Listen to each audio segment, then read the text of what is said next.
Tonight we're going to have a little bit of a different discussion. I don't like to talk about my personal life, and I think the real reason I don't like to do that is because I think about myself, and I don't like to hear other people tell me about their personal life. I don't go to other people to hear about their lives. I don't want to hear about what you got. I don't want to hear you talking about what you have. I want to know how you're going to tell me how to get what I want. And if you can't do that, I'm going to cut the thing short. That's what I'm about. And the last thing that I need, if I'm serious about getting what I want in this world, the last thing I need is some nigga lying to me. Because somebody lying to me isn't going to be able to help me to do anything. I got a few things I want to get off my chest here tonight as far as that's concerned. So let's go ahead and strap in. Get ready for the ride. Greetings, brothers and sisters from around the world. Pull up a chair. It's time to get down to the business. I am your host, your brother, your humble servant, Mr. Jason Black. I know it's a Friday, but I want to go ahead and break down a few things here. You know, we are so lacking in manhood. Manhood is an endangered species, and unfortunately, the world today is overrun by the lost boys. And if you never read the story of Peter Pan, you need to go ahead and do that so you can get caught up and ganged up. And it's proceeded to epic proportions. The lack of a masculine male figure, and when we talk about masculinity in a male, we're talking about accountability. And that is thoroughly lacking. And we have replaced competent, accountable males with an endless stream of unaccountable entertainers. And it's ridiculous. It's absolutely shameless and ridiculous. And I've been talking about these things for the longest time here, but I really do feel like it is incumbent upon me to speak about this in depth, because I've seen so much of it happen, and now folks want to say something when the disease metastasizes. Right now, people can no longer distinguish between what's real and what's fake, and it's a shameful situation because it's destroying their lives along the way. And we're being overrun and flooded and inundated and saturated with absolute frauds and liars. And the fakery is absolutely ridiculous. I want to start this off by saying, let me tell you something. When we're talking about being a man expects results. Men expect results. Children expect to be entertained. A grown man doesn't consider people to be entertaining who are bull jiving him. That's not entertaining to them. Faking and having money.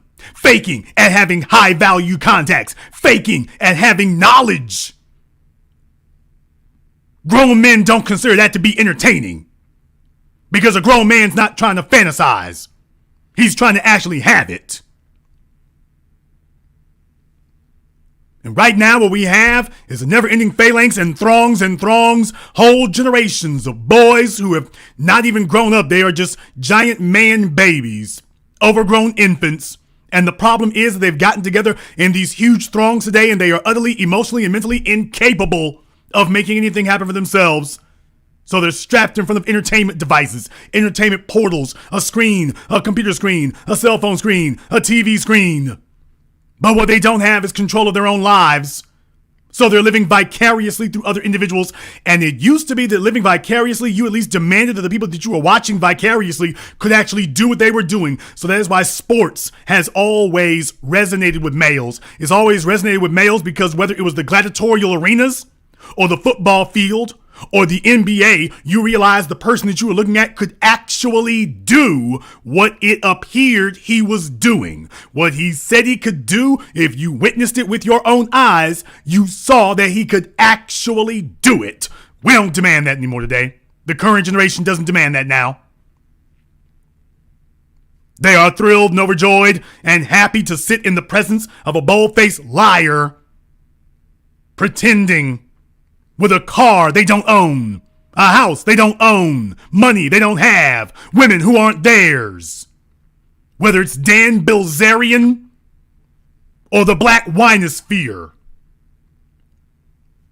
I come from a world where you gotta prove it. I come from a world where we don't listen to people who can't actually show things. I come from a world where helplessness doesn't pass the muster.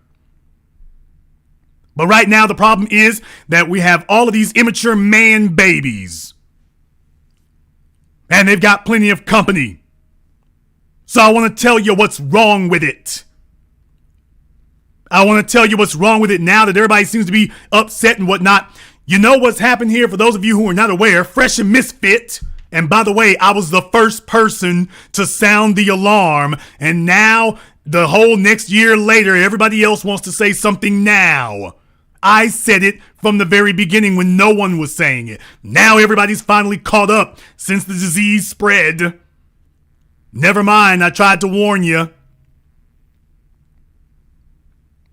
And what's happened is they're throwing the ultimate hissy fit. They're throwing around fraudulent copyright claims for anybody who's made a video sitting up here clowning them for being the frauds that they are, to the point that YouTube now is threatening to shut their channel down. And why did it happen? Well, it's real easy. Because they failed the test of attaining manhood. They told themselves that fake it till you make it and flex culture, which is fake culture, they told themselves that was going to work. And it didn't. And it didn't.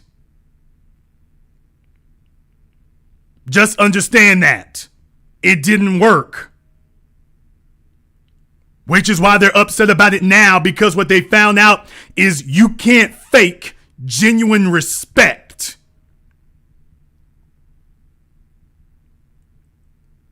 You can't fake genuine respect.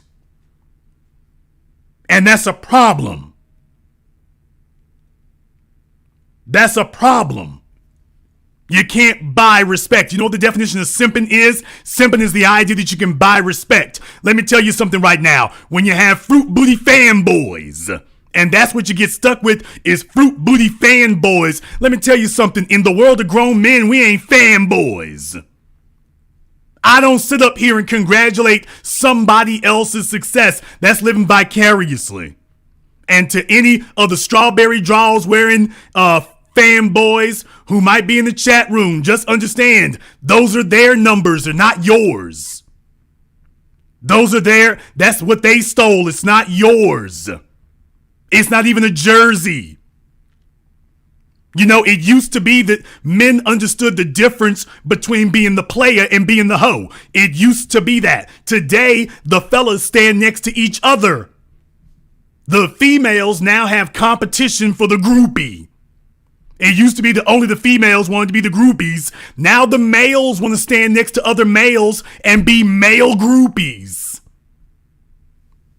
To fellas who would not spit on you if you were on fire. But that's what you're stuck with. That's what you get. Breaking your arm, patting yourself on the back while you oil yourself up with baby oil and shave your legs to make sure you're nice and slick and smooth.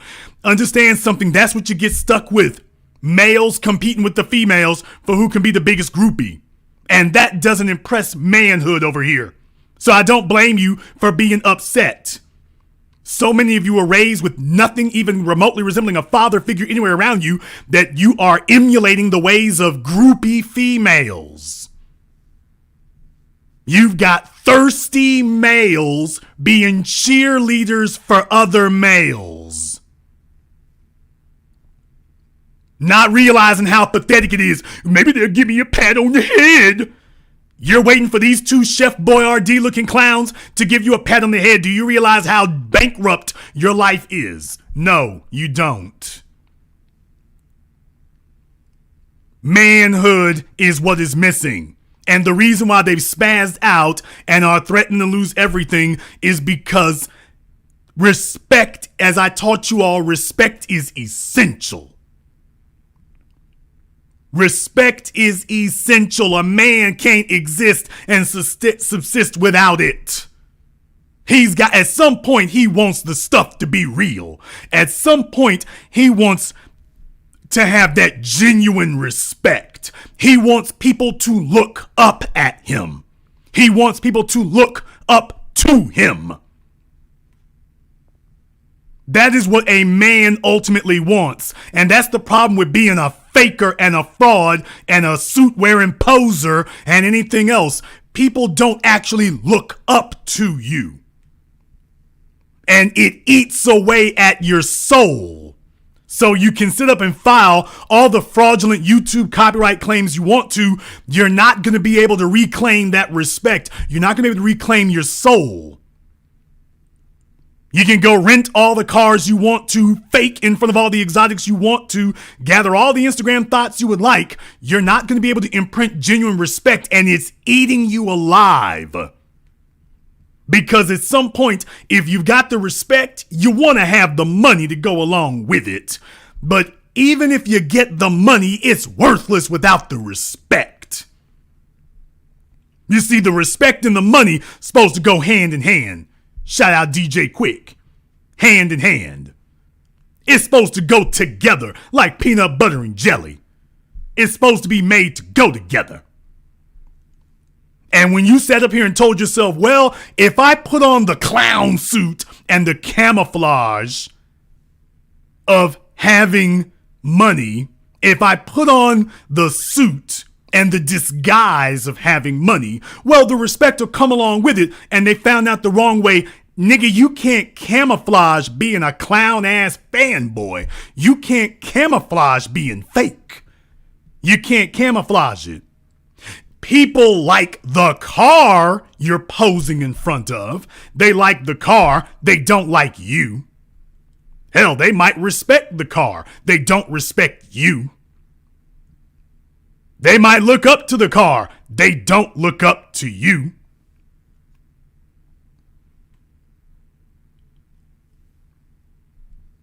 And there's the part that's missing. Understand something. They're fruit booty fanboys. They will never say, hey, here's what these guys are winning.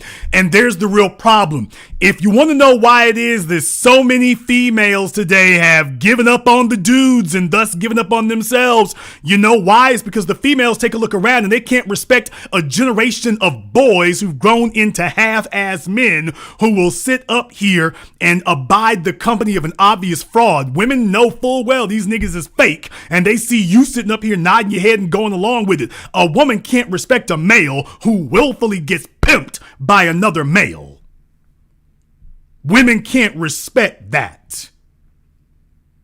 Too many of you can't get that. You hate it. And you're like, oh, what the hell? Because they can see you're stupid and easily led and gullible too. She can't respect you.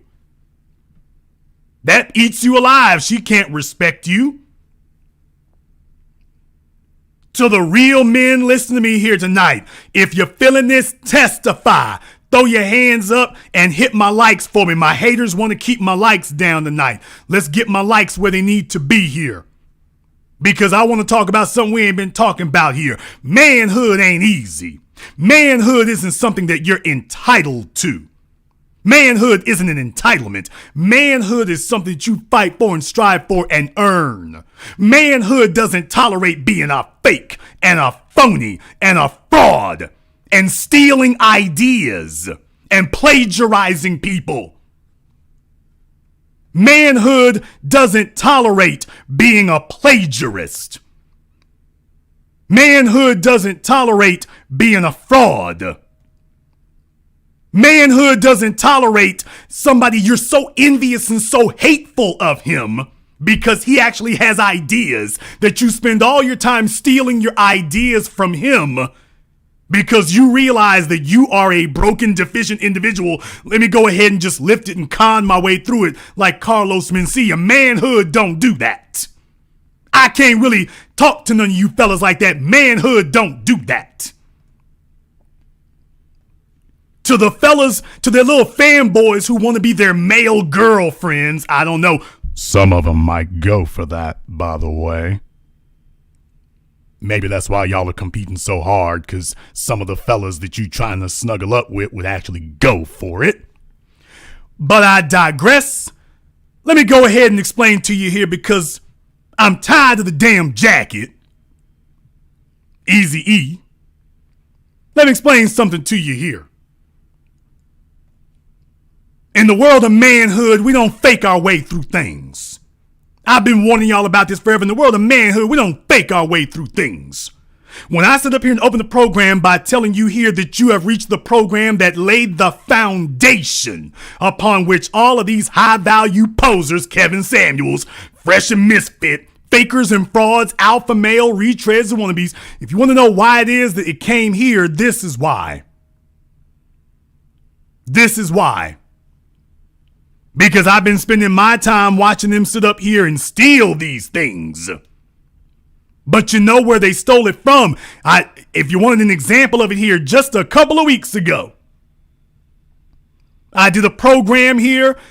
Why are you alone for the holidays? I'll be damned. I don't fool with you fake ass niggas over there. I don't fool with y'all. I've never fooled with any of you, but they watch me. They watch me all the time here. I'll be damned. Take a look at the date. November 26th. Oh, hell, what do you know? November 29th.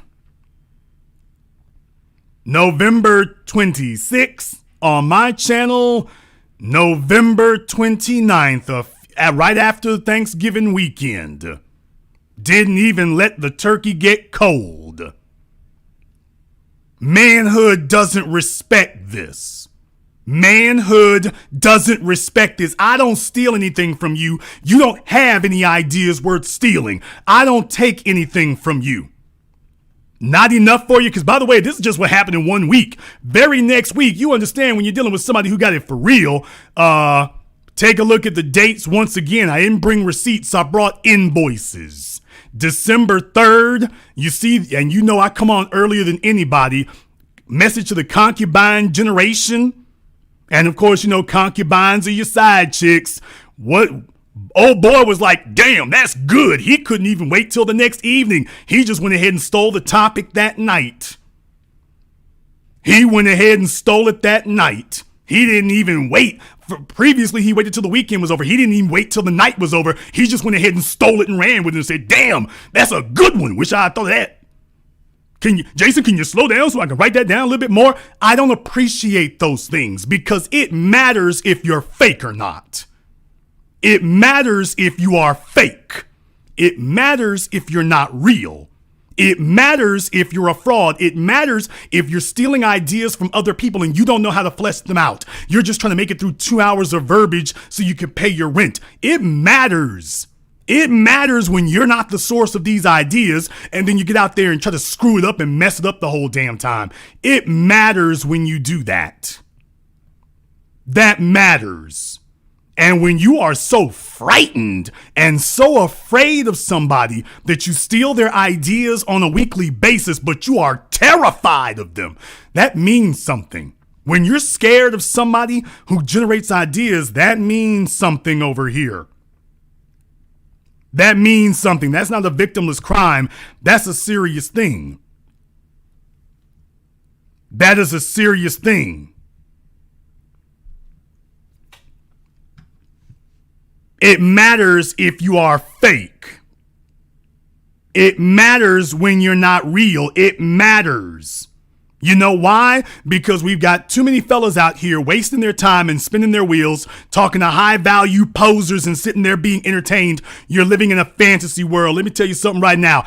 And by the way, let me know if any of the females want to jump up and say I'm being too hard on the males tonight. Oh, I'm sorry. There was another one of these spaghetti booty built dudes the other week was complaining, Jason, you beating up on the men too much. Dude, you're not a man. So don't worry about it. You're not a man. The women don't respond to lack of results, lack of integrity, lack of competence. They don't respond to that. And let me tell you something, biology gets to you. You start getting sexually frustrated.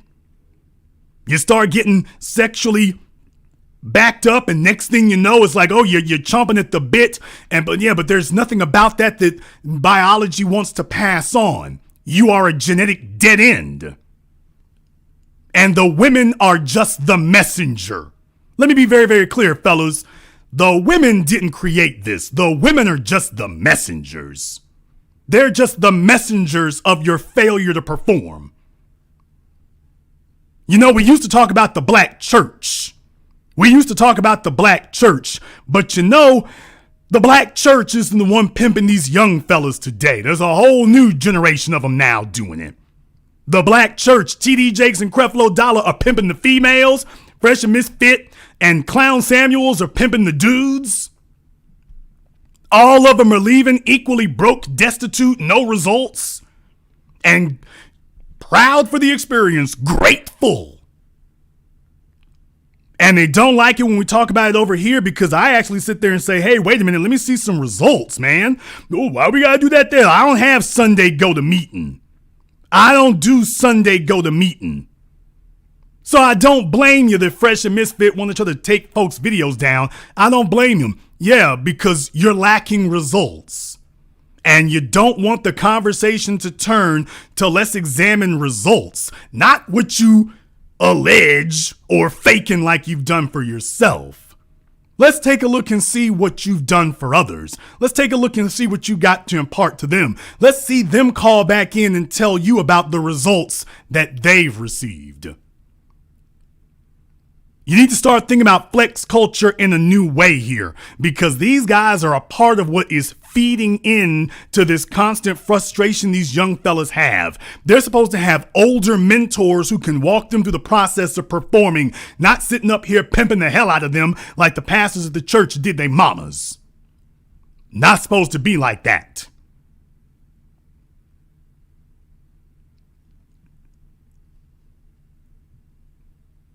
Some of you sit up here and talking about, well, you know, that's okay. They expanded the conversation. First of all, you can't even get through a conversation yourself. But then they expanded the conversation, and because they expanded the conversation, and now the females are listening to folks they wasn't listening to before. Let me tell you something right now. That's not a good thing. That's no good. That is no good for you because your woman should listen to what you say because you say it, not because some other man says it, and that includes Jason Black. Otherwise, you aren't leader of your household. He is. Your woman should be listening to what you say because you said it, not because somebody on the internet said it. Otherwise, you are not the leader. That fella on the internet is the leader. I got to explain that for you and spell it out. Just understand the Fruit Booty Boy Groupie Band era. They're so destitute and desperate for a father figure somewhere, they'll even listen to a damn liar and a fraud, and they'll take that. You think the females got daddy issues. Most of you fellas out here, your daddy issues eclipse them by light years. The church is one of the biggest fake factories on the planet, and now you've got male churches where clueless dudes who are obviously phony and bogus are sitting up here pimping other clueless dudes. So of course they want to silence anyone who's going to say anything. Of course they do. I want to ask you all a basic question here. Does it matter? I want to ask you all one question here tonight. Now I'm going to open up the phone lines here in a few minutes. Does it matter if you're fake or not? I'm just asking a very basic question right now. Does it matter if you are fake or not? Does it matter if you're real? Does it matter if you're the real thing? Or is everything just entertainment and a clown show and you're taking none of it seriously? Because let me tell you something right now. For most of you fellas here, if you can't understand why your life is going nowhere, has accomplished nothing, and you are angry as hell at your mama and the schools and society, it is because men are supposed to take things seriously. A man isn't supposed to tolerate the company of another man sitting up here running game. And the biggest game another dude can run on you is to sit up here and lie to you about what he can do. If he says he got the money, he's supposed to have the damn money. If he doesn't, you're supposed to stop him in his tracks. It's like, oh, no. We don't get to discuss anything else. You see, you can go ahead and string females along. You can do that for as long as they'll allow you to do that. But even at some point, she's going to demand that you got to demonstrate something. Men are supposed to expect competence, integrity, but most of all, they're supposed to expect results of other men. We're supposed to expect results of them. We ain't supposed to expect a bunch of damn talk. We're supposed to expect results. If you need something, he should be somebody who can sit here and tell you exactly how it's done, point you in the right direction, get results for you. I am sick to damn death of people sitting up here coming to me after you have to listen to all these other fraudulent crackpots on the damn internet lying their asses off to them. Kid and Heels had the nerve to sit up here and tell somebody they need to go to truck driving school. Nigga, the only thing you know about truck driving is shining the rear bumper on one. You don't know anything about that. Just once again, stealing that from me. If you're not qualified to speak on these things, what you need to just say is, look, I'm here to entertain you all. That is it. Don't take anything I have to say seriously. You know, like these stock channels on YouTube that say this is not financial advice. You need to start off your program by saying this is not relationship or serious advice. I am just an entertainer. But don't take anything I have to say seriously, because I'm a joke. This channel is the business. Let me be very clear. This channel is the business, and I'm not entertainment. There might be times that I am entertaining, but make no mistake about it, I'm not entertainment. There's a reason I am the only one. You know what separates me from the black winosphere with all those great big ass crying man babies? I say 3 words. I've told you this since I started. I say 3 words that none of them will say. Call me back. Call me back publicly. If I've said for you to do something, call me back publicly. You don't even have to ask. Call me back and say, Jason, I talked to you a few months ago. You all have never heard somebody say, I talked to you a few months ago and I have a question. And I say, well, you know, can you just call back in a few weeks or whatever? Or email me privately. No, if somebody says they talked to me previously, then I sit there on the phone because I want you all to hear. And so you can see the difference between what how the real damn thing operates and how fakers and frauds operate. The real damn thing, when somebody says, hey, I talked to you before, it's like, oh, hold on a second. We holding court. Go ahead. Speak your piece. Speak your piece. I will stand behind every syllable I've said. Speak your piece. I ain't rushing you off the phone. You got something to say? Come with it. Come with it. Let's hear it. That's what happens when you're real, but people they're really kind of scared of real. You know why? Because the first thing I sit here and say is, hey, I've given you my results. Don't call me back until you brought me yours. And what you will never hear is somebody say, Jason, I did everything you said and I didn't get the results. You've had a couple of people call in and say, Jason, I didn't get the results. Well, did you do it? Did you do what I asked? Well, I mean, I was working on it. I was working on it, but I didn't. Okay, then you didn't actually do it. So, yeah, no wonder you didn't get the results. You didn't do what I said. If you do what I've told you to do, you will get the results. And you can call me back. And I will stand by everything I've told you. That's manhood. Manhood is call me first. Manhood is I have the answers. Manhood is I'll be held accountable. Manhood is I'll have results. I don't know what the hell to do with all y'all overgrown mama's baby ass niggas out here today who don't expect results. You'll sit up here and let a nigga talk your ass off for a whole damn week and ain't brought you one damn result. I don't know what to do with you sissified mama's ass mustard mayonnaise Smucker's jelly built niggas. I don't know what to do with y'all, man, cause I'm not cut from your cloth. I'm not cut like you. I don't have nothing to do with that, man.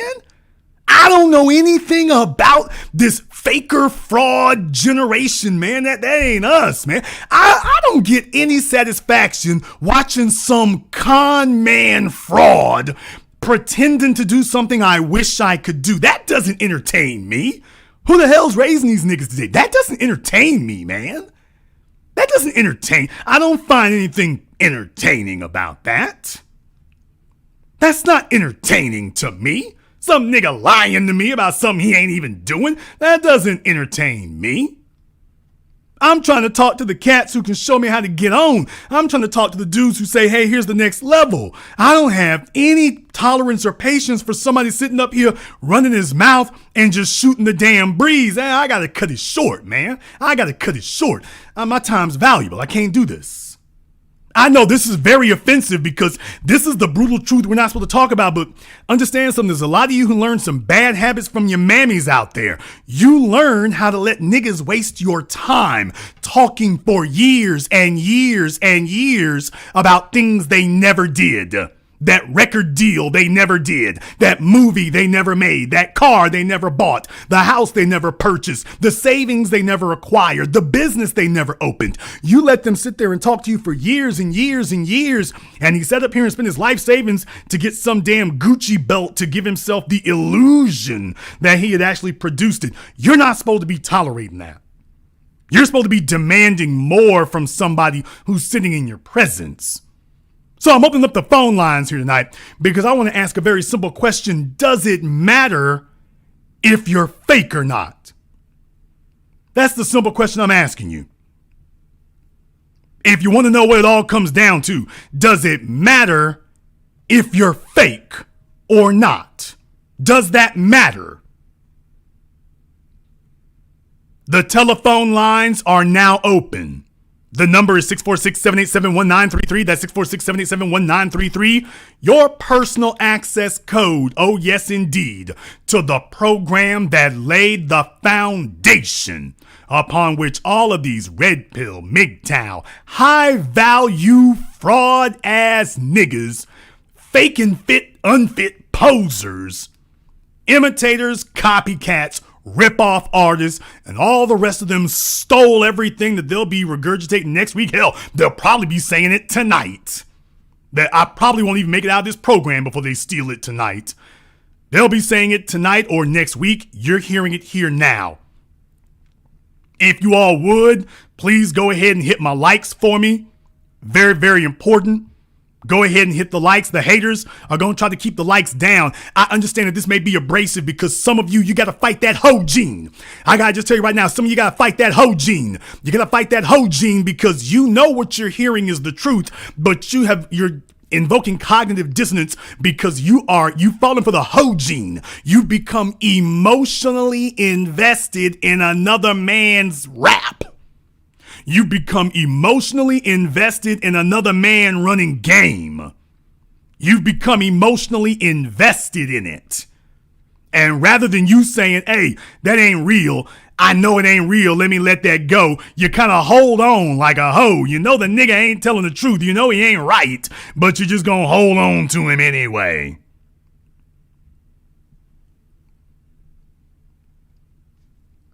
Understand something. You can gather an entire, very sizable, very large audience of males who ain't about a damn thing. Let me be very, very clear. Do you all understand that you can gather together a very large audience of shiftless, lazy, unambitious, undriven, failed males? You can gather them together. Now, their biological urge to want to lay up with a female, now that's not going to subside, but literally everything else that makes them valuable is. So understand, you can get a very large group of them together and they'll sit there and play games and every damn thing else. But boy, no, there won't be any results of it. So I'm asking a question here tonight. Does it matter if you're fake or not? Does it matter? The telephone line's now open. We're going to go ahead and open up the call lines here. Let me get caller from area code 860. You're on live with The Business. What's your name? Where you calling from? Yeah, this is Crazy Check from Hartford, Connecticut. Crazy Check from Hartford. What's on your mind? Yeah, oh, hell yeah, it matters if it's fake or not. I was thinking about this a while ago. Like, I'm 42, right? I just turned 42 like a month ago. Like, the era I grew up in, I'm talking about as far as hip-hop, like 50 Cent.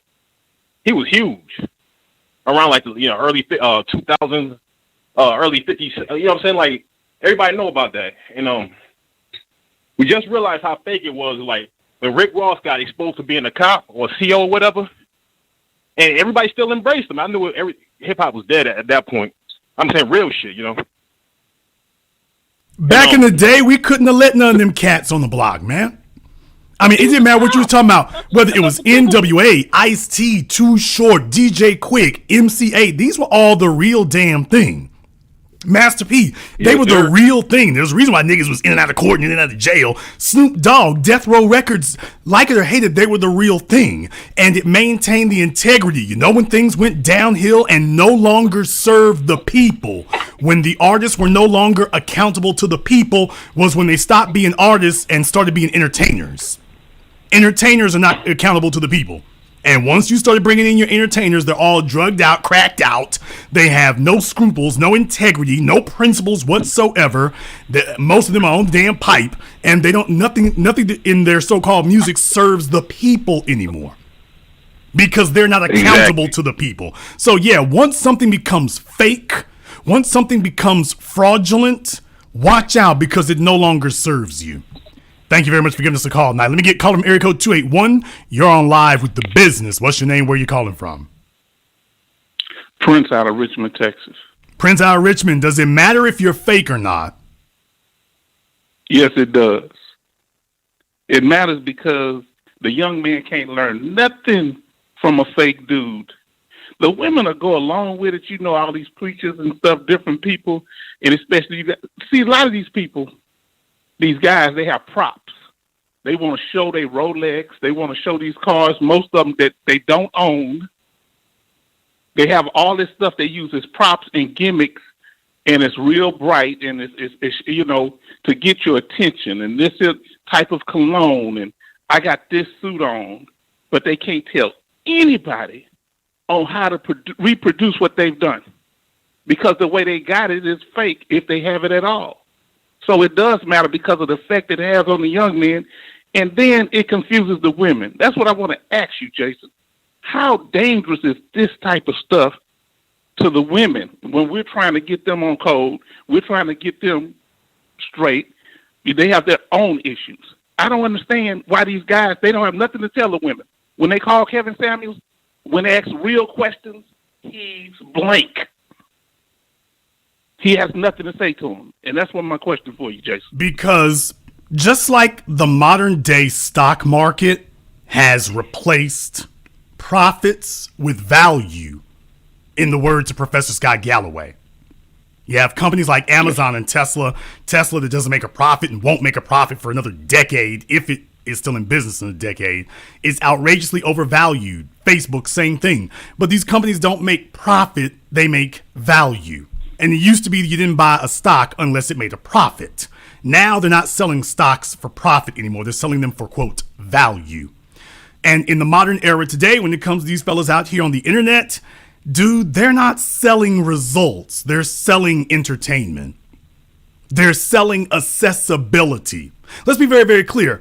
Females know. I mean, one of these dudes here, his ass just got outed for grabbing a chick who's on Secret Arrangements and whatnot. How many L's does a nigga gotta take? Well, okay, understand. Anybody who's still watching right there, okay, why are you listening? Because it's damn sure not for results. It's not for authority. It isn't because he's right about anything. So what are you actually listening for there? Oh, I want to be entertained. I want to be amused. Okay, but that's the difference between me and you. I don't find a fraudulent nigga taking L's to be amusing. I don't find that to be entertaining. A fella who's fake can't get me to real results, is what I'm trying to tell you. And that's where we're at now. We're in an era where basically there's two sides, those who want real results and those who don't. And let me be very, very clear. Brother, it is so easy. Most of these boys today, they haven't been driven. They haven't encountered any obstacles. Most of them never had a fist fight, which is why they get all hacked off and emotional and start shooting at people. They're worried about their footwear. When you and me was coming up, damn, our shoes had holes in it. We didn't give a damn about no damn footwear. Exactly. We had real damn things to do. Exactly. We weren't trying to be no fashion plate. We were trying to be producers. And so we built up that emotional toughness, that mental scar tissue, that mental toughness and fortitude that we understood what was really important here. Today, they have been so coddled. They've been so sheltered that they know what they need, but they've been sheltered from it. And what ends up happening is eventually it builds up and it builds up and it builds up. And then eventually it just explodes. That's why these fellas are sitting up here desperate to find some online guru who can help them. You know why? Because the females know you're deficient. They just don't know how to articulate what you're deficient about. So they say things like he doesn't have a job or he doesn't make enough money. Real basic rudimentary terms, which is why when they call me, I go digging deeper into it. And you realize there's a power dynamic that is missing. When I talk to a fella, he's talking real shy and meepish and low in his voice. I'm like, okay, brother, you're not exuding manhood. You're not exuding leadership. And your woman is articulating it as a financial issue or a socioeconomic issue, but this is really a character issue. And now you've got whole generations of them that they don't know how to communicate that or to export that in any way. They don't know how. And what happens is the females sit with them and they sit with them and they sit with them. And then one day she is just like, screw you. And she throws her legs around the dude across the street from you. And then you're sitting on YouTube now. You got tons and tons of them. Well, I don't know why she did that. She just jumped up one day and did XYZ. It's never jumped up one day. It was always sitting there ticking as like a time bomb in the background. It was always there. Your inability or refusal to see it doesn't make it untrue or not present. It was always there. You're just the only one who didn't realize it's been sitting there the whole time. And inversely, with the fellas, you can sit up here and shirk manhood all you want to, but eventually the requirement to perform is going to be upon you. You're going to have to do it. And if you fail to start developing those characteristics and attributes early, you're going to wake up and you're going to be 30 and you're going to feel like the world has just dropped Pluto on you. You're going to feel like the whole damn universe just dropped on your head one day because you're 30 and you're not ready. You're being told you need to perform and you're not ready.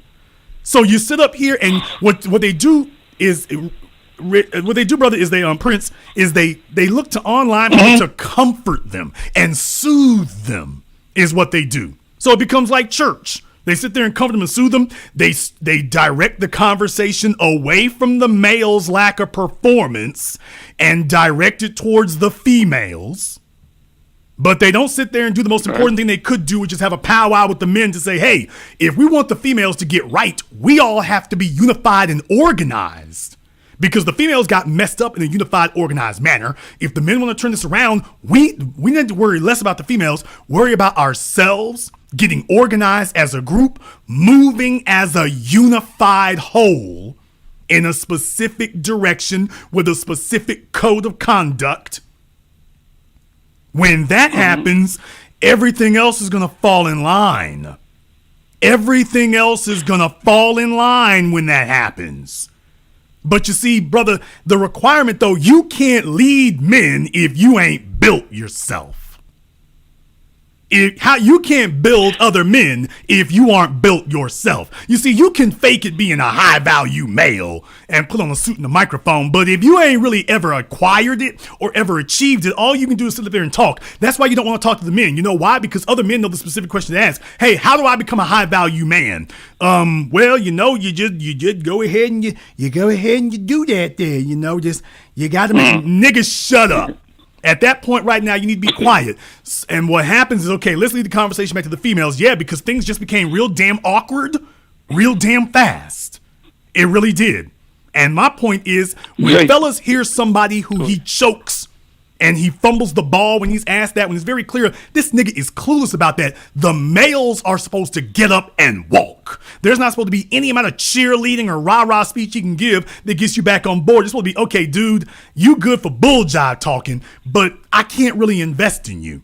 And that's what a man is supposed to do. Instead, the fellas sit there like the hoes. The hoes, like That's that what nigga I'm who told you yeah. he was gonna get a job. He been telling you how many times you heard females call me up talking about, I had one the other night call him, he lost his job. He quit his job 2 months ago. The other fellow, well, I stopped my job, 3 months ago. Okay, and she's still there with you? Let me get this straight. You quit your job. Wow. You quit your job, and ma'am, this nigga quit his job 3 months ago, and you still letting him lay on top of you. Really? He's not doing anything. It'd be different if he was saving up his money or something. He's not doing, you can't even see where he's producing anything, and he's still laying on you? Really? Okay, that's what hoes will hear. Right. Maybe he'll get better. Maybe it'll change if I give him some more time. Okay, females resort to relying on their emotions. Males ain't supposed to respond like that when another dude fails the test. I'll let you have the last word. Jason, when have the young men started listening to, you remember you had the program the other night about the hassle of older women. These guys are wasting time talking just like those older women did. They're starting to sound just like them. And I don't particularly care that they're influencing the young men. It's our obligation to help them. But what can we do when they're going to the path of less resistance? You see, they're going to a place where they say, well, we can learn some things from them. You can't learn nothing from nobody that can't give you proper direction. You can't learn anything from a faker. What they've gotten, they've gotten deluded and deceived into thinking that sitting around pitching and moaning and having a venting session is actually accomplishing something. Because at the end of all your talking and whatnot, I need to see, okay, how many, quote, high value men are in this room right now? And when we get done talking, or a month from now, I need all of us to come back here. Call me back. Because I need us to come back here in a month. If the only person on this phone who's of any high value is Jason Black, we're done. We're done. So you see, I'm not here to pimp nobody. I'm like, okay, I got my weight up. I need you to get your weight up, because if all of us get our weight up, now we got a team. And when we got a team, man, we gon' mob, man. We gon' roll. And when we do, the earth is gonna tremble and the soil is gonna rumble. And we won't have to sit up here and argue with nobody about nothing. When they see us mob through, that's it. It's a wrap. Everybody falls in line. We won't even have to talk about it. So all of this unspoken power that they know they want, and they're sitting up here listening to frauds posing in front of rental cars and said, okay, I want that kind of power. No, you don't. You want the real thing. They're giving you the illusion of it where you're trying to get the real thing, but you can't get the real thing if you refuse to put in the work. And the one thing that none of these clowns tells them is, okay, you're going to have to put in the work. And that means when you stop listening to us, you got to get your ass off this phone, get off the damn internet, and get to working on your own and make it happen. You know, like Jason Black tells you to do. You got to get up and go do that. And understand, now we're just talking about, to answer your question, we're talking about Darwinism now. Who wishes to survive and who doesn't? Who wishes to thrive and who doesn't? And let me tell you, in a perfect world, they would not be able to reproduce. Dr. Francis Cress Welsing talked about that. No, they wouldn't. A useless male should not be allowed to reproduce. He doesn't need to we don't need to pass on useless genes. We are being swamped and flooded and inundated today with the offspring of useless genes. Worthless gutter hood rats and the deadbeat bums who got them pregnant, and now we're just being swamped in them. And those are the ones sitting there in front of their phones, looking at the internet, slack-jawed, buck-toothed, tongue hanging out, with their noses turned up with that little pig look that the little inbred kids from those places have. Yeah, I said it. And that's what you end up with. And they are summarily frustrated. And this is why you are seeing the increases in all these talk about high value, high risk crimes, carjacking, armed robbery. You know why? Because if you have failed to discipline yourself and create value in yourself, now, brother, you can't hotwire a car anymore. They're too sophisticated. No. You can't doing an armed robbery at a liquor store. I mean, who's got cash anymore? So now they're shutting down the cash registers to have cash in them. So now you got to go out there and try to steal catalytic converters. You got to carjack somebody because without the key fob, the card doesn't work. You have to do an armed robbery. So from the very beginning, you sitting here getting a life sentence. From the very beginning, you committed a crime with a handgun. That's it. 25 years, automatic.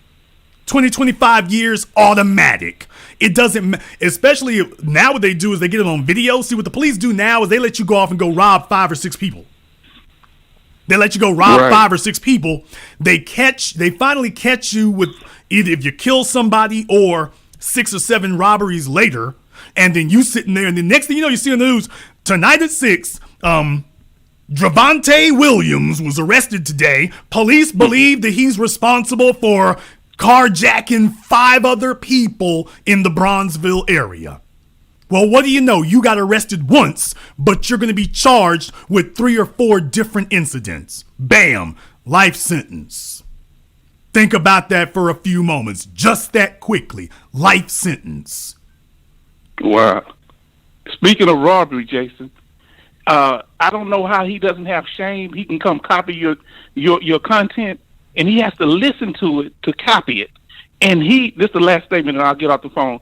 And he, as a man, I would be embarrassed to copy another man, and this man is breaking me all the way down, and I don't contact that man and say something about it. He's sitting here copying. He has no guilt, no shame at all. And that's all I have to say, Jason. Well, old niggas can't afford to have shame. They're just surviving. Thank you very much for giving us a call here tonight. And let me tell you something. You know, when fellas actually got their paper together, I'll be damned. I would never sit up here and you all are never going to see me giving you video from a dealership. Never. Never, ever. First of all, I don't know y'all like that. I'm not taking you along with me on some damn selfie trip to the dealership.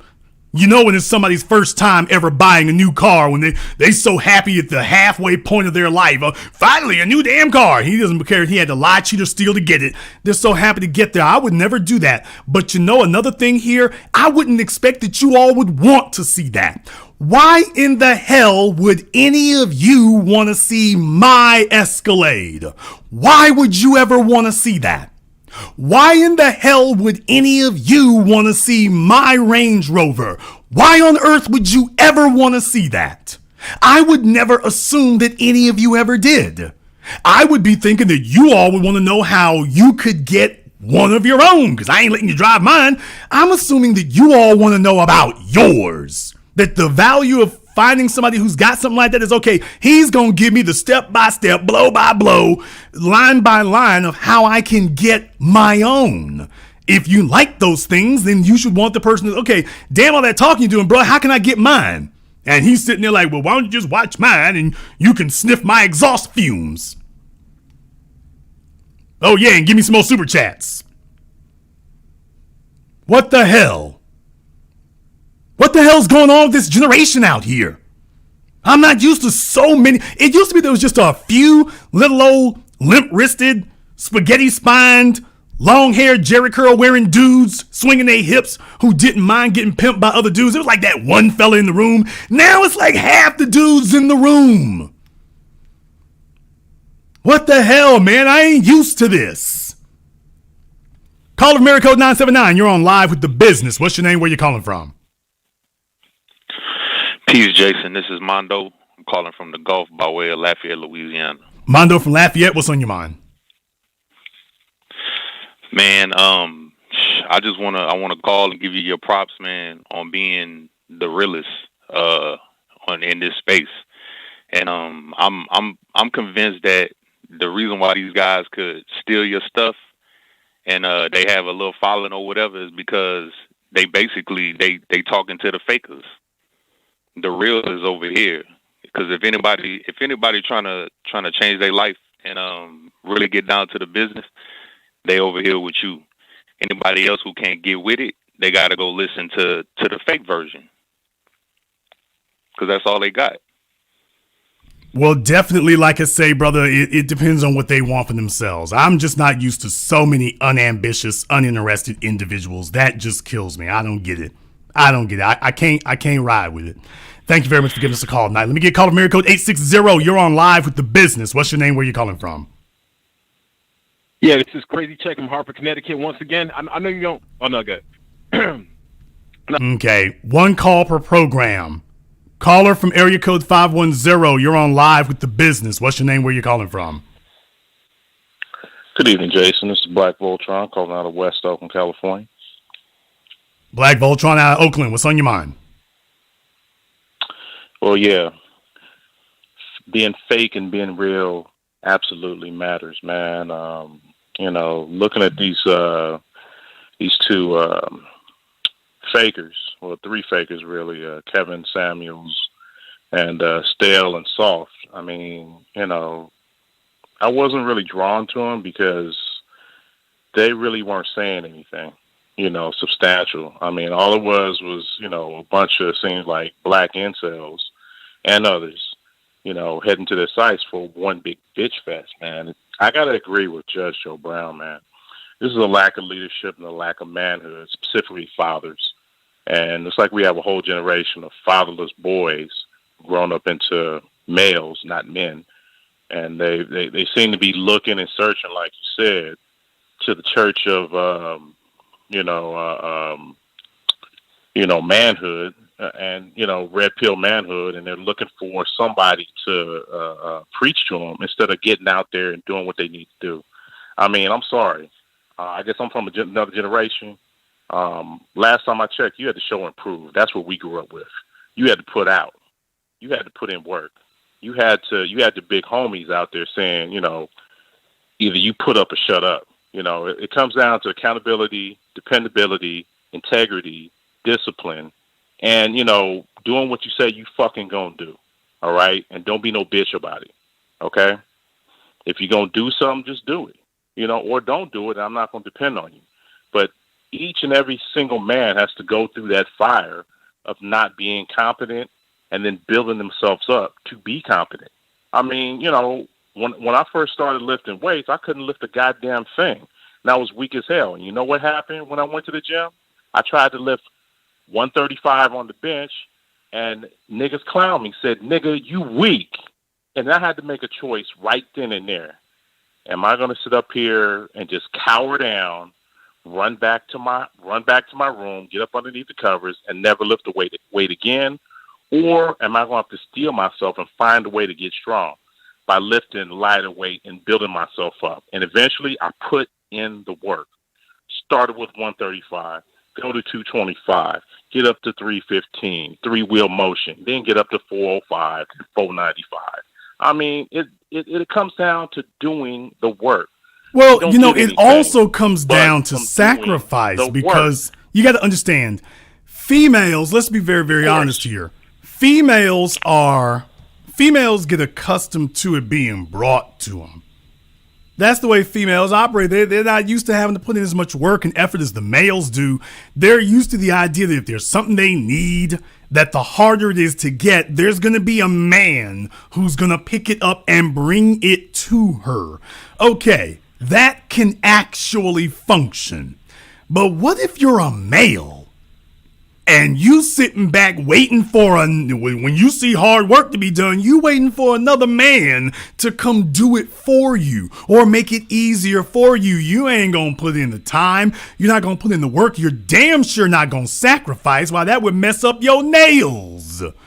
You need to put on your lip gloss, and you need to put on your nail polish and your blush, and you need to go ahead and make sure you're looking right, and make sure that you're looking all soft and supple and succulent. Please. No, nigga, look, I got calluses on my hands. I got cuts on my hands that are less than 6 months old. I got cuts on my hands from that. Yes, I could take my truck to the dealership. I don't do that. I do that myself for the stuff that needs me to do it myself. I do that. That's where I come from here. I don't want to be called dead sitting up here talking about what somebody else is doing and taking the easy road, because I consider that to be a character trait. It's totally lost on them. And this is why I'm like, okay, do you realize where black women ended up after 40 years of listening to Oprah damn Winfrey? Where the hell we gonna be after 20 years of the boys listening to these damn idiots? I'll let you have the last word. We're going to be in the worst position that we are now. Look here, man. We grew up with the previous generation that told us the goddamn truth. Either you put up or shut up. Now, these ladies out here, you want results? Why don't you do what my mama said to me? We had to learn the first rule of economics. Number one, there's no such thing as a free lunch. That's what my mama taught me. And you're going to have to tell these bitch-ass niggas, the men and the women, nigga, get off your ass and do this. Number two, there's no romance without finance. Nigga, if you want something, you got to get out there and work for it. And you can't get no cookies, kitty cat, no pussy until you bring back resources. Number three, if a man don't work, he don't eat. These are hard truths. They're going to have to either suck it up or, like you said, die the fuck out. And I prefer the latter myself, because we don't need these weak-ass niggas around us. Look, we come up against white supremacy, what's going to happen? Oh, I need somebody to give it to me. And the white supremacists are going to roll their ass over and crush them. Sorry, my genetics is going to stay here. I'm going to put in the work necessary. I would suggest these young men out here listening to these fake and frauds, stop listening to them. They have nothing to offer. Stay on the business. Stay on real black men, okay? Listen, follow game, follow instructions. You too will build the confidence you need to be who you're supposed to be and who you always will dream to be. But there's no such thing as getting out of hard work. Put in the work, put in the time, put in the sacrifice and the discipline. You will achieve your goals and then some. Thank you very much for giving us a call tonight, brother. Tell me, what do you see here? Take a look at the picture. Take a look at the image on your screen right now. What do you see there? Tell me, what do you see? To the ladies, to the women looking at that picture on your screen right now. I want the women to think to themselves, what do you think when you see that? When you see that picture on your screen, what do you think? When you see one of those in real life, what are you thinking? Well, most of you are going to say, looks like he's trying to compensate for something. He's trying to overcompensate for something. He's going to outrageous lengths to convince us of something. He's trying to convince you that he's got an excessive amount of something, so he's trying to overcompensate. Watch this over here so that this will convince you that I'm a person who has excess of things. Think about that for a few moments. Trying to overcompensate by piling on an unreal amount of something that you can't possibly manage for the purposes of communicating something. Yes.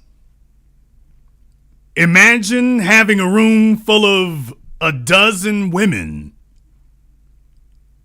What are you trying to communicate? What are you compensating for? Because only one or two of them's actually got something to say. So why are we piling this on? What are we trying to communicate? Could it be the same thing? Could it be the same thing? And imagine being in a room with a dozen women and being respected, genuinely respected by none of them. Yeah, that's the part that eats you up. That's the part that makes you say, let me file fraudulent copyright claims, because I don't want to hear that part. Caller from area code 646, you're on live with The Business. What's your name? Where you calling from?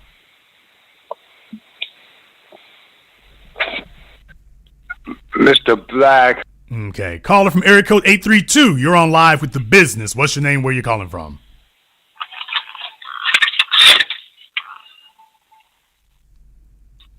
Most of these folks are sitting here tonight. I don't know what they think they're doing.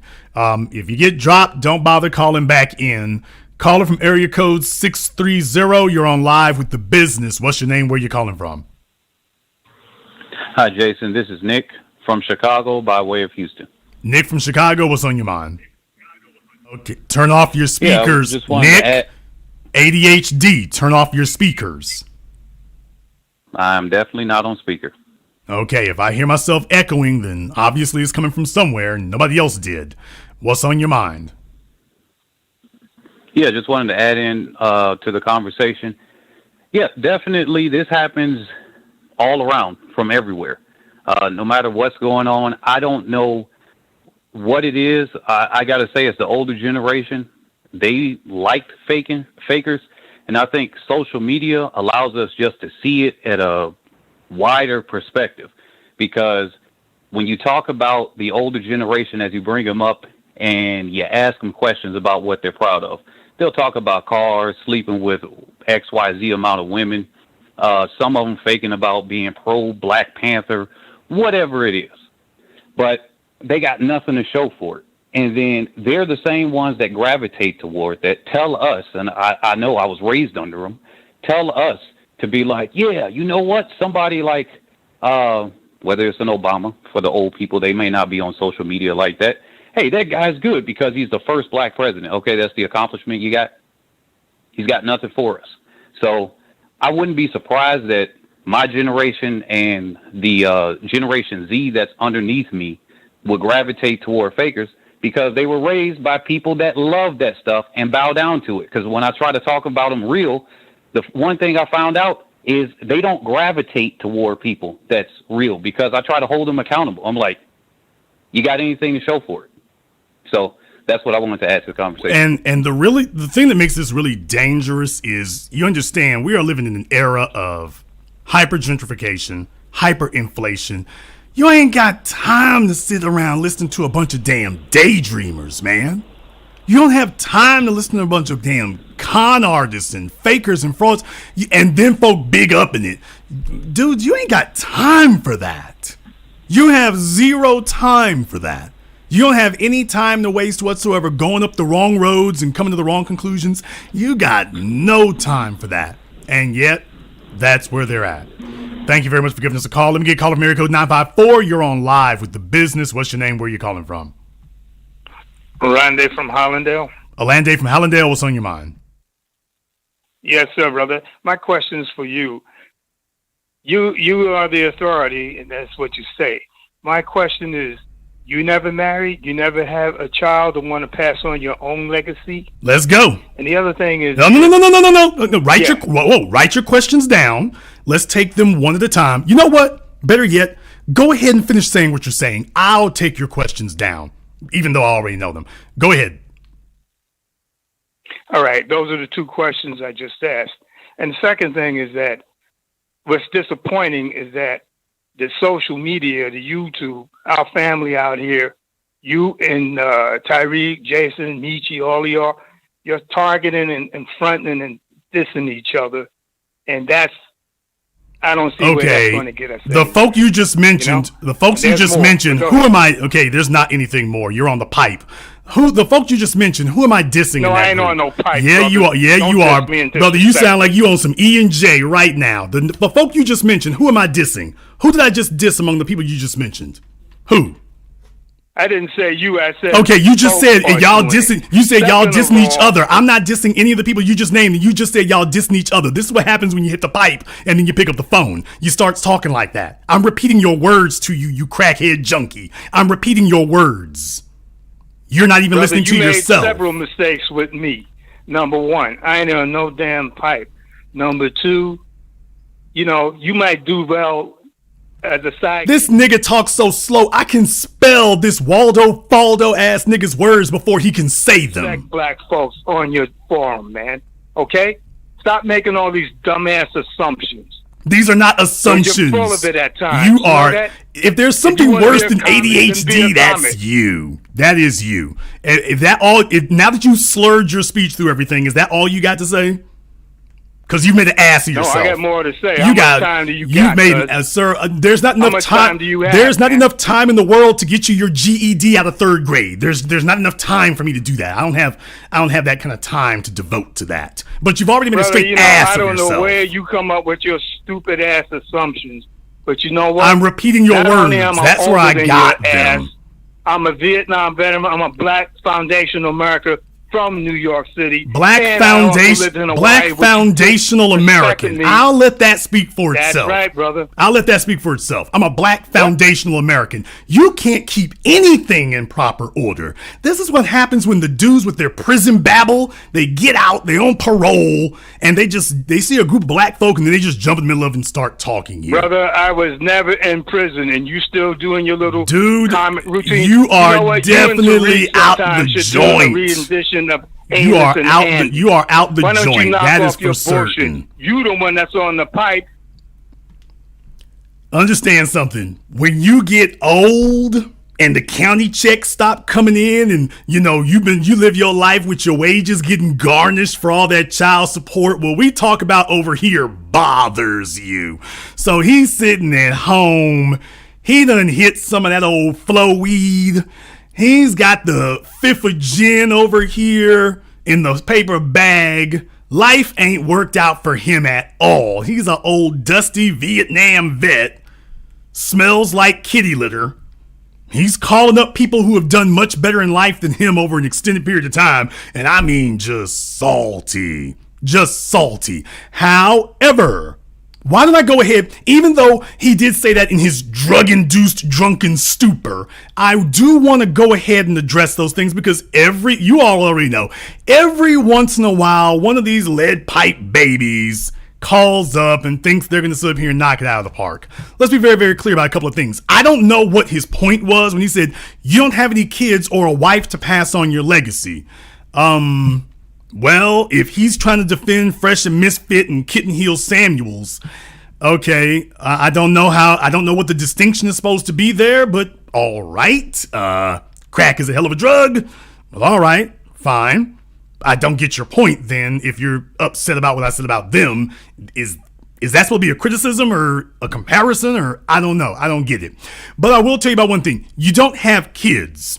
Well, you know what? Absolutely. I don't have any biological children, but I have certainly invested in as many as I can. And if I open up the phone lines, they would call you here for the next 3 or 4 weeks, telling you what I've done in over the last decade. I doubt that jackass could get any of his bastard children to be able to call up and say that they're proud to have him for a father. So I will let that one speak for itself. You don't have a wife. Okay, I don't know what your point is supposed to be there. I will tell you, I can have anything I wanted to, but I will say one thing. If you're trying to say that I can't speak on behalf of that, I can tell you, no, I'm not here to speak on behalf of the men who are taken. I'm here to speak on behalf of the upwardly mobile, eligible men who are available to become husbands. So I can speak with authority on their behalf. So I can't tell you, I'm not here to speak for the men who are already married. I'm here to talk to the ladies about the ones that are available to get married. I can tell you why they are or are not choosing you. And oh yeah, I'm not some drunken reprobate up in the middle of the night, sitting here looking at my disability check, calling up Jason Black, being all types of angry and salty because life never really worked out for me that well. Yeah, dude, I ain't got them problems. Calling from area code 202, you're on live with The Business. What's your name? Where you calling from? Yeah, this is D from Philly. D from Philadelphia, what's on your mind? Yeah, so I think the topic of the conversation was, does being fake matter? And I think it depends on the observer, because I came into this conversation a little late, but it seems to me that you're kind of attacking the messenger, and you're kind of attacking the message too, but you're implying as if Kevin Samuels, I'm just speaking on Kevin Samuels, he doesn't provide any value to the conversation. Okay, tell me the value that you can get from somebody who is fake. Well, he's providing a platform where you can observe the thoughts of women. Right. This is back to that. Oh, well, this is a place where, you know, women got somebody they can listen to. I covered that in the first part of the program. So once again, I will ask you again. You're mistaken. Tell me, what is the value that you can get if you went to a fake doctor or a fake mechanic? Tell me, what is the value you can get from somebody who is fake, sir, second time? Again, and I will repeat, you imply they don't bring any value. I asked you what the value is you get from a fake person, third time. He provides a platform where women can come on and speak, and men can observe the thoughts of women. Okay, so this is as I said, so he's reverting back to this is the play where women can talk to somebody. Women are not supposed to be talking to a man on the internet. How is it? Okay, how is it? You're the one who said it. You just said, now you're saying it doesn't matter. Being able to observe what women are thinking. Okay, are you saying that the men didn't already know this? Yeah, I'm saying a lot of men did not know this. So you're saying that the stuff that he has them go round and round about every single week, you're seriously telling me that most of the males in his audience that every time they tune in, they're like, wow, I didn't know that this is the way women felt. No, not the men that have been there who's been watching them for a while. But I'm sure. Okay, where are any men anywhere? Where are the men anywhere who are saying, you know what? I was surprised. I didn't know that women thought that before I listened to Kitten Hill Samuels. Dude, who says that? Where? I don't know. I said it because some of the things. I'm sure you did. I'm sure you did. I'm certain you did. While you were sitting there counting crayons and Lego blocks, I'm sure you did. How old are you? 34. And you're telling, and all I can say is, brother, like I say, if you all want to know, when I talk about the fatherless lost boys generation, he actually didn't know any of this. So you've been walking the streets of Philadelphia for you've been walking the streets of Philadelphia for 3 decades, and you needed some fancy pants mama's boy on the internet to explain what women think? Because you weren't observing it in your real life? To explain what women think.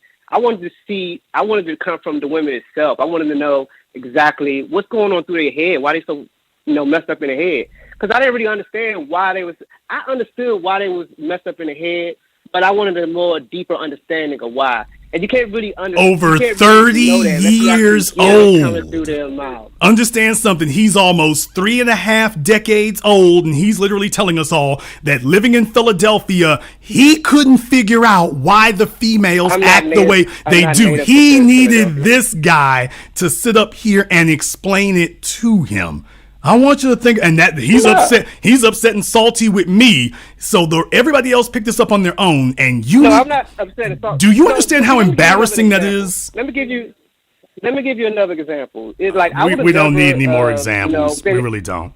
We really don't. Okay. I would never have been able to know that you had your channel, and I would never discovered your channel if it wasn't for Kevin Samuels, because Kevin Samuels is the one that started making this thing big. And then I was able to come and see you.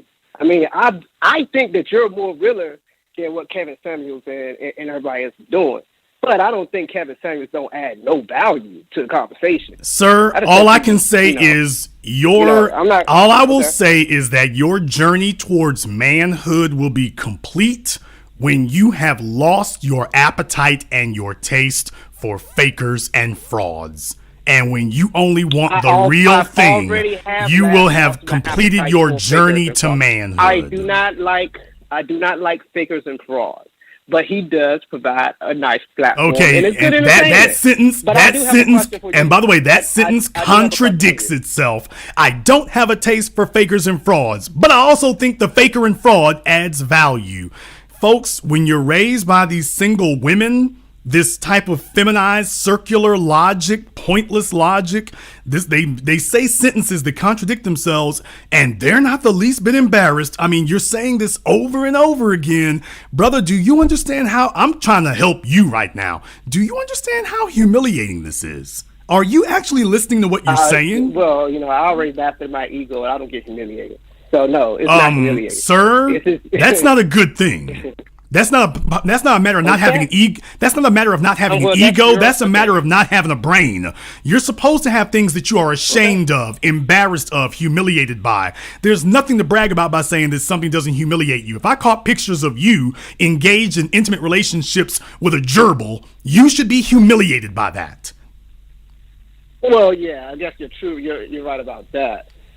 These fellas, they just talk. This is what happens. Understand, this is his audience. If you want to know what's wrong with Kevin Samuels, this is his audience on my phone. This is them. This is where they end up at. After listening to him, this is how far they get. This is what they consider to be, quote unquote, development. And then they wonder why it is that when I turn the flamethrower on, they start screaming, because this is where it leads them. Well, I mean, if you're faking a fraud, I mean, it's some value. Okay, so I would be glad to sleep with a gerbil. Okay. I have a question for you. Sir. Were you ever married?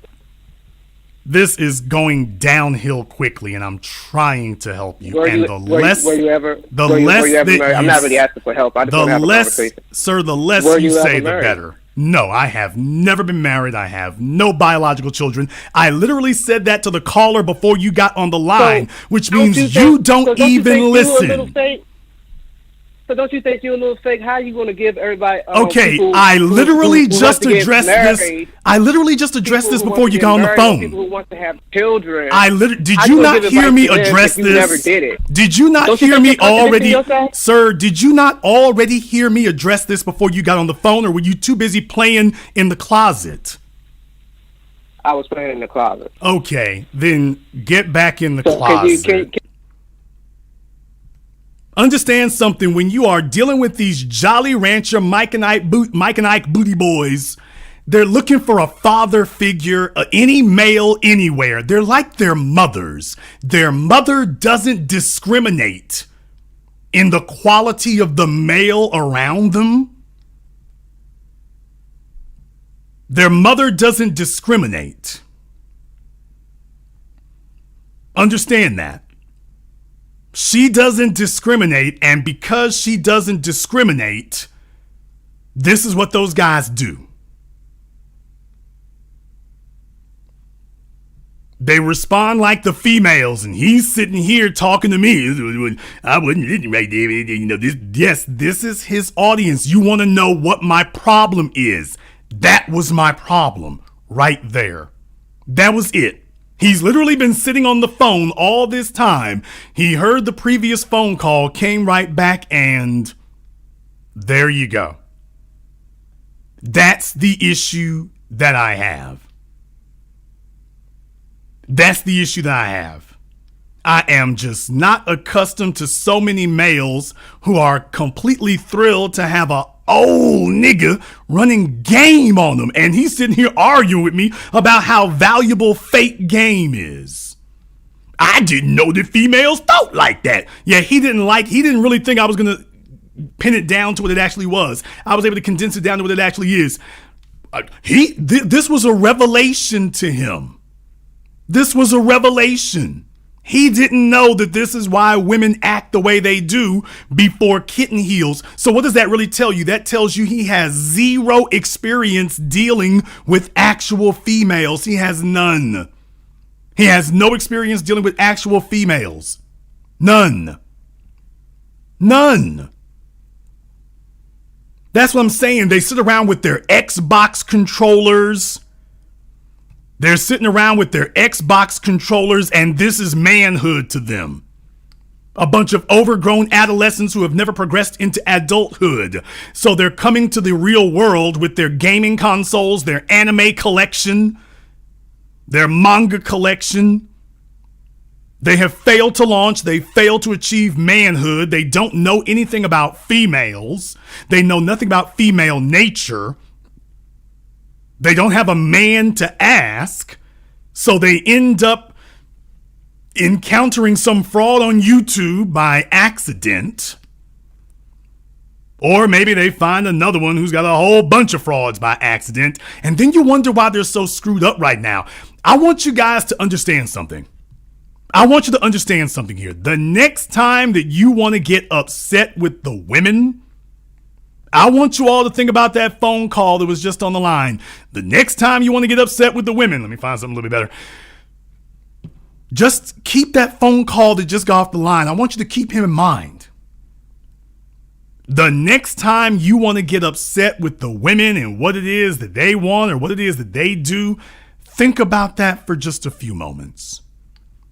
Think about what the women have to deal with. Think about what the women have to go through. Think about encountering that in Philadelphia, in Pittsburgh, in DC, in Norfolk, in Louisville, in Brooklyn, in Minneapolis. Think about that for a few moments. That's what the women are running into. A 34-year-old who literally sat here and told the world he learned about women and what they really think from Kid and Heels Kevin Samuels. Now, if that doesn't illustrate for you how pathetic the situation actually is, I don't know what else to say to you.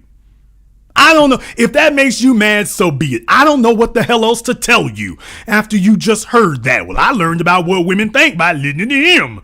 And he ain't even asking, he's not even talking anything you need to hear. This is all self-evident. It's obvious what he's telling you. Brother, if you actually got your act together, the women would talk to you. You're not going to learn anything. Understand something. This is like a classroom. This is like classroom theory.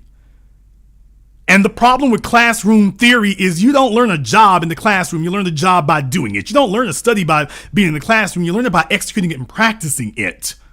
You're not going to learn anything by listening to a bunch of people forever. Not even me. Which is why I always tell you when you're done listening to me, get your grown ass up and go start executing it. I don't tell you come back here next week. We're going to have a really good program. I want to know if you're going to put what I'm telling you into daily practice, but you can't put into practice what nobody can explain. How in the world does it help you to listen to what's screwed up about the women if you're a screwed up little jerk ass little 34-year-old failure in Philadelphia? You're a 34-year-old mush-mouthed, slow, back-of-the-school bus, short bus failure. You're listening to somebody entertain you, but he's not telling you how to step your game up or get yourself up to code so that women stop talking crazy to you. Let me be very, very clear about that and say that again. It doesn't help you to listen to Kitten Heels sit up here and ramble and mumble and sit up here and babble on at people. If the females are messed up, dude, if you don't get yourself together, then you're never going to be able to get the females to stop talking and acting crazy with you. And you're talking to a faker who cannot tell you how to upgrade yourself or improve yourself. He can't even begin the discussion. So all y'all do is sit there and talk about how the women are messed up. And the women are looking at you saying, well, are you going to lead? And you sitting there looking at the women talking about, well, you talking me crazy. Okay, you got to lead somewhere. You got to earn the right to criticize them. So it's one thing if you are ready to lead and you are executing leadership and the women are acting stupid. Now you can talk. You're an abject failure, but complaining.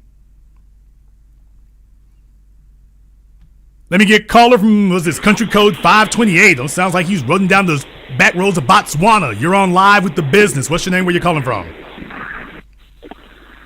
Oh, yeah. What's up? This is Lo calling from Mexico. Lo from Mexico. What's on your mind? I was just listening to your combo, man, and you are 100% right, man. Especially since we black people, man, we run across a lot of fakes and frauds. And I'm originally from Florida, and I could tell you, don't trust nobody from Miami. All everybody flexing, everybody faking. Dude, it is. It takes you literally a couple of hours of being down there, and I hate to bomb on Miami like that, but Miami has now basically built a fake economy. And guess what? Atlanta is right behind them. That's the crazy part. Definitely. I mean, in Florida, man, they had to change the way that they do the income taxes because of all the fraud that happened in Florida. I remember I was living in Tampa then, and they were calling it Drop City because, everybody was doing fraud on the taxes, and they had to change up. Florida was one of the only states that had to wait a certain amount of months just to get their taxes back. I mean, it's all fake. I love it, but I love the state. But I mean, to keep it real, I mean, it's got its ups and I'm downs. My people, we destroyed it. It's got its ups and downs, but they're not really going to enter into their own. The situation's not going to be right until the faking and the frauding and the posing and the posturing goes by the wayside. But the reason that is because that's another thing. You ain't got no real men down there like that. I got to say it like it is. You got a bunch of overgrown dudes. You see more sagging, a bunch of dudes chasing skirts and whatnot, but there isn't really a disciplined class going on. You got a lot of background noise, but thank you very much for giving us a call here tonight. When they get their act together, they'll run dudes like this off the block about that, because there's a reason why Academic came down there and aired dude out on the air like that. I will give that to New York City. I got to give it to New York City. Men in New York ain't going to let you sit there and yakety yak at them with the fakeness, because the situation is too real. It's too real in Harlem. It's too real in East Harlem. It's too real in the Bronx. It's damn real in the BX. Dudes ain't gonna sit there in New York and let you fill up here and fake it. If you say you got the money when you coming down Amsterdam, you got to have the money. Dudes don't want to hear you yakety yakking and talking and bull jiving and stalling around. They want to see it. They want to see it. That's what they want to see. They want to see you when dudes got rent to pay, when they got a deal they want to put down. In New York, they ain't trying to have that. The situation is too damn crucial. They ain't trying to have it. Dudes will sit up here and slap the snot out your mouth for being fake up there. So I will give that to them. I will give that to New York. New York doesn't really have a whole lot of tolerance for somebody bull jiving about something they can't do. The females up there will cut your ass off quick. If you can't get it done, that's it. They got city taxes. They don't just have federal and state taxes. They got city taxes. If you can't really get the job done, if you don't really have the contacts, if you don't really have the knowledge, they gonna cut it short. They gonna cut it short. So I will give New York that. Let me get called from area code 281. You're on live with The Business. What's your name? Where you calling from? Yeah, this DJ Trillis in Houston. DJ Trillis in Houston. You called in last night, brother. You're going to need to give us a call back next week. Let me get called from area code 832. You're on live with The Business. What's your name? Where you calling from? Hey, Jason, what's going on? It's Reese from Houston.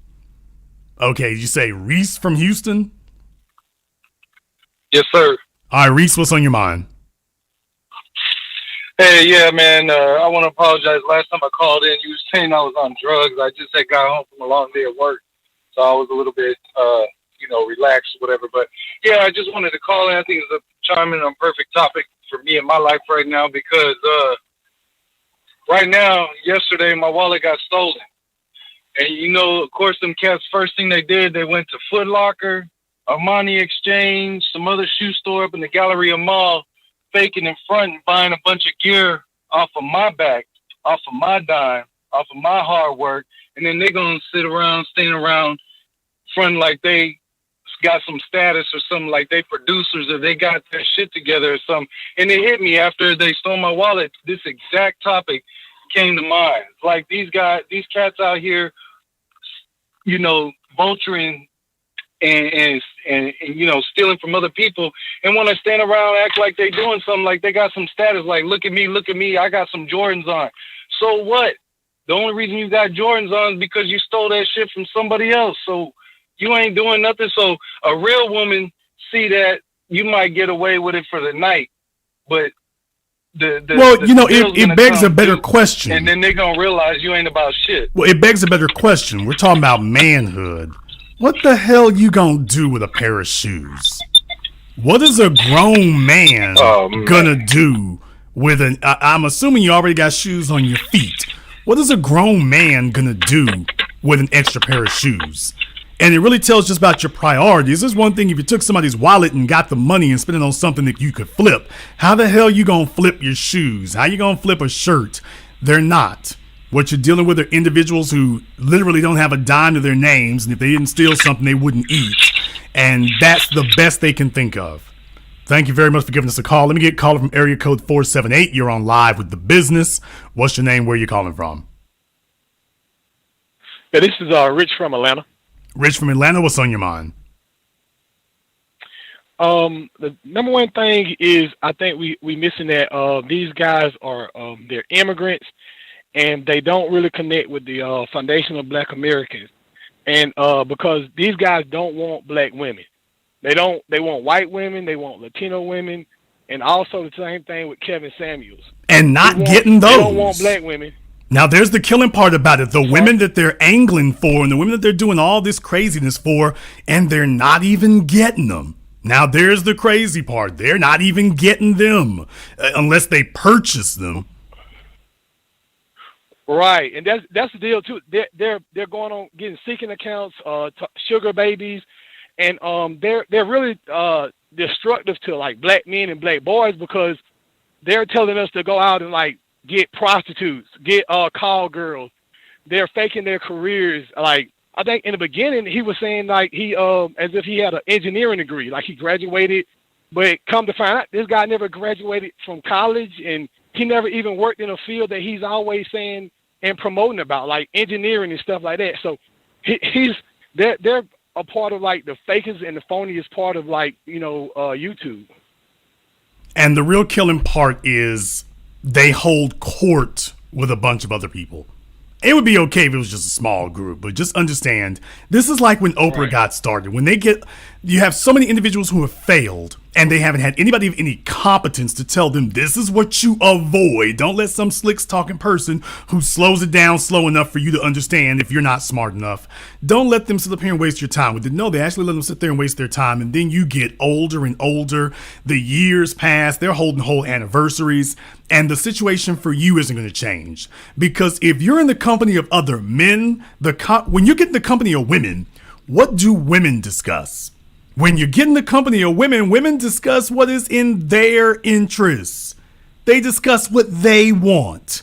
When the agenda is about what they want to get.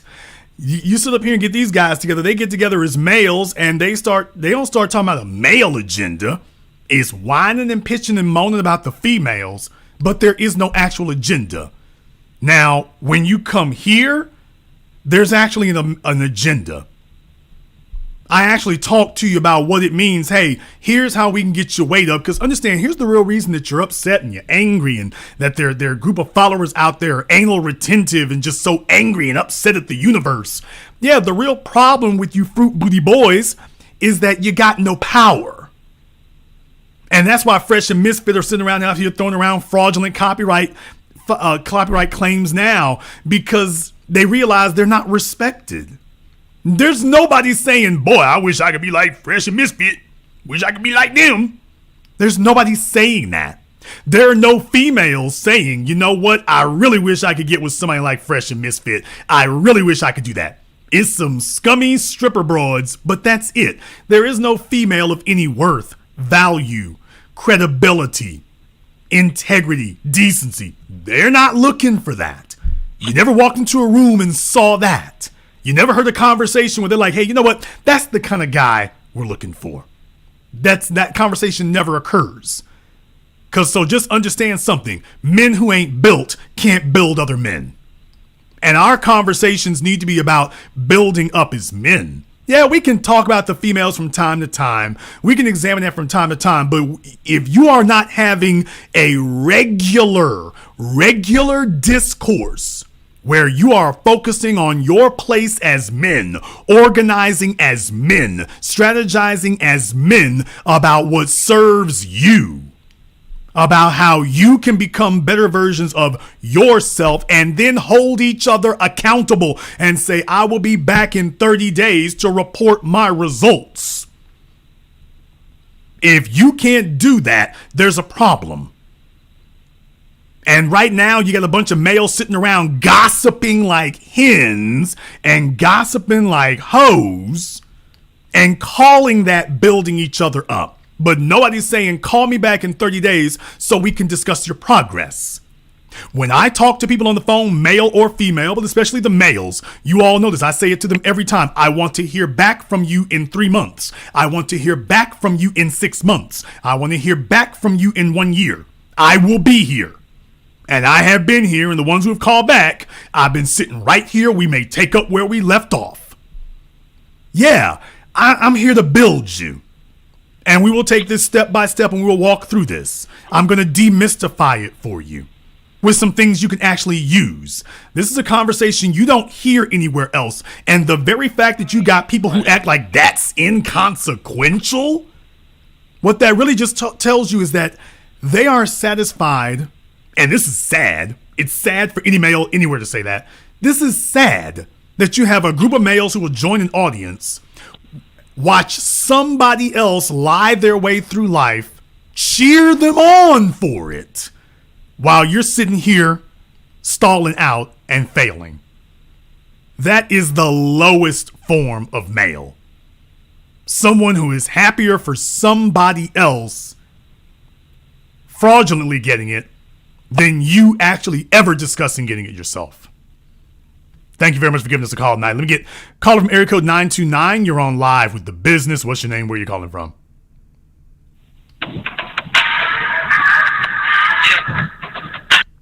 Okay, he's working on his samples. Caller from area code 438. You're on live with The Business. What's your name? Where are you calling from? Yeah, hi. My name is Dimitri. I'm calling from Montreal, Canada. Dimitri from Montreal. What's on your mind? I've been listening to the show, and my thoughts on the subject. You're talking about fake attitude, fake behavior, fake. Well, I'm asking a question. Does it matter if you're fake or not? Oh, it absolutely matters. It matters because there's a question of authenticity. I find that women have a tendency of picking up on subtleties and paying attention to whether men are. I mean, the whole brand is all about attracting women and being worth something. And women have a tendency of spotting thirst or spotting phoniness and being fake. I mean, it matters whether you're authentic or fake because women easily pick up on it. When you're speaking the truth, it's rigid. There's a structure to it.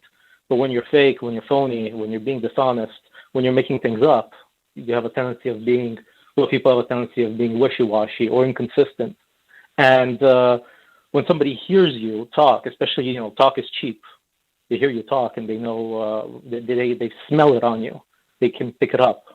And so to answer your question earlier, you asked somebody on what can you learn from them from being fake. Well, personally, I listened to them a little bit, maybe a year ago, but I got tired of it real quick because what I could see is the unattractiveness in their behavior, the combativeness, the hostile, they bring on these girls and they bash them down instead of showing how to attract a woman or how to present yourself as worthwhile. All they do is bash them down. So what you learn is how not to behave, I stopped listening to them a while ago, but that's kind of what I've learned. Basically, well, that's a good point there because. How the real thing here is, okay, you're bringing in a bunch of thoughts. All right, here's the problem. Like it or not, the majority of female society, despite what their behavior clearly indicates, they don't want to be just thoughts sitting on the sideline. They eventually want to put away retire their jersey and get taken off the market. That is eventually what they want. Problem, you are talking to individuals who are congenitally incapable of explaining to you how to do that. Kevin Samuels sat there on the phone with several young females who were under the age of 23 and told them, I can't talk to you. He sat there and did that multiple times. Now he'll talk to the females who got 3 and 4 baby daddies who are 25, 26, 30, 40 years old. And that's it. The damage is already done.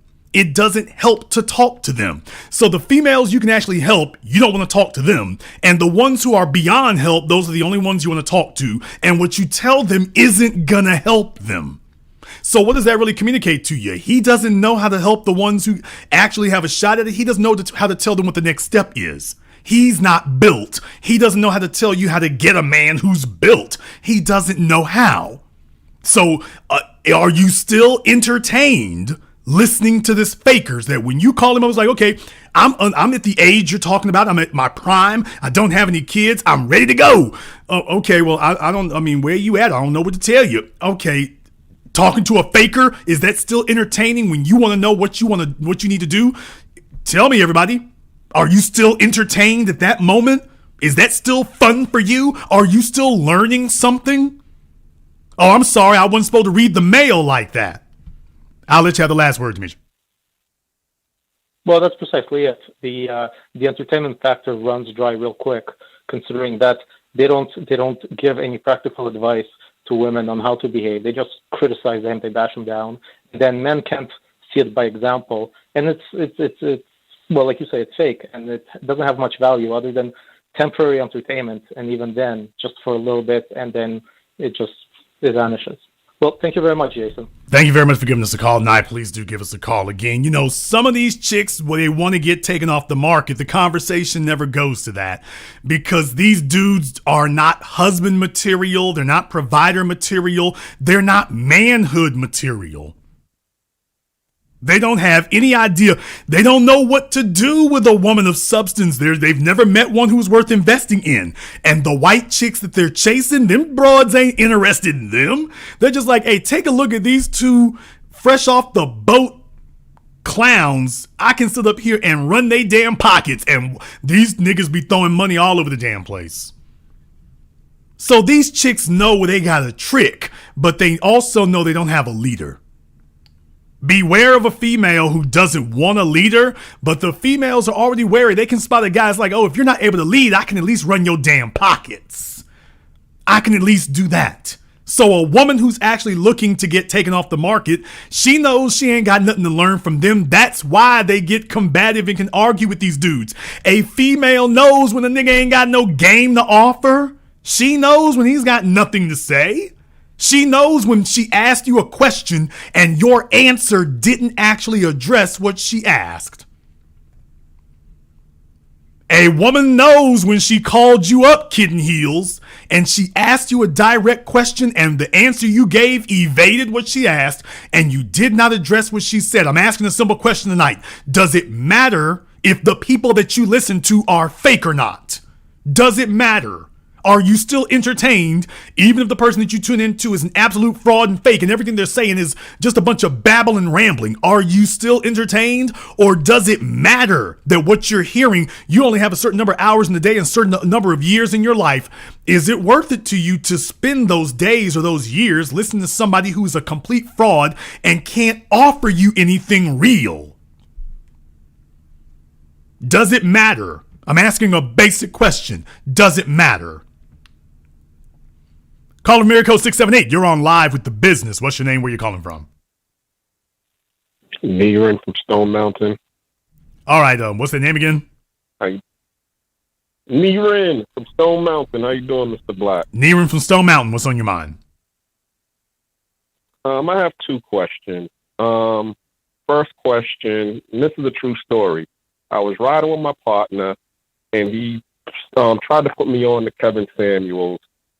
And of course, I heard him before, but I listened to you. So then I, tried to let him listen to one of your YouTubes, and he said to me, "Man, this guy's taking too long to get to the point." So my question is like, because I like listening to you. To me, you're like the KRS-One of this whole, broadcast. But what I'm starting to see is that Kevin Samuels and Fresh and Misfits and all of them, they know how to use the internet to be able to get their point off because they do all of the clips and all of everything that they need to do. They're like the soldier boy of the whole podcasting or the whole broadcasting. So what do you think it is? I mean, in terms of, okay, you're saying here's a person who's original, but they're only getting towards a niche group of people. But then you have the people who's bootlegging, but they're able to get their bootleg out to the masses of people. So is there a Mise-en? Is there a balance with that? Is there a way to be able to get, find a way, instead of just saying, hey, those are bootlegs, you need to come over here and mess with me? Or is there a way for to be like what's his name, Mr. John, who when they was bootlegging FUBU, he was able to go to the people who was bootlegging him and start making contracts and licensing them because he found out that they was able to get their stuff out a whole lot better than he can, and so he's just like, hey, let's work together on it. All right. Well, first thing I will say is, I wonder, does your friend also think that you take a while to get to the point, or is that just me? Yep. Okay. I just wanted to make sure. I just wanted to make sure there. First of all, I'm not trying to build a mass audience in that way. If I wanted to, I'd have a bunch of strippers out here and I'd be doing the same clown ass stuff that they do. Brother, I could have made a bunch more money a long time ago if that's what I was interested in. So it's never been something I was interested in. It's not something that drives me. I don't have a passion for it. I absolutely abhor the cult of personality. I hate it with a vengeance. So that would never be me to begin with. Second of all, just because somebody likes eating garbage doesn't mean that garbage is a delicacy. There's a reason why a restaurant puts their tables inside the building and doesn't put the tables, I don't know, somewhere else, like in the bathroom or out back by the dumpster. There's a reason that restaurants operate in that way. So if I hear somebody who tells me that they have developed a taste for consuming trash, I need to understand where the issue is. They're telling me that I need to change the menu. And I'm like, wouldn't you like to get your lips out from around that toilet? You know, the food tastes better on the plates over here. I mean, they're both made of porcelain and ivory, but trust me, up here on the table, it tastes better up here. Believe me. So I'm not going to expend, I can't tell you I'm going to expend a whole lot of energy trying to convince somebody of that. I can't tell you that. My job is merely to present an alternative. Let's be very, very clear, okay? Let me just say this one time. I'm going to say this, and I'm not really going to harp on it very long here. Y'all know my credentials. I don't have to sit up here and say anything about that. And that's why when I see people who don't operate where I'm at, I'm like, hey, you're fakers. You don't get to sit up here and pretend that you've accomplished what people like me have. We don't take kindly to that. We don't have any room for frauds because, you see, we got to work with each other. I can't work with a fraud ass nigga who's fake. I know that you don't actually have anything in your wallet. I know you actually have no resources. You have no connections. I know you don't have anything. So you see, your fakeness offends me.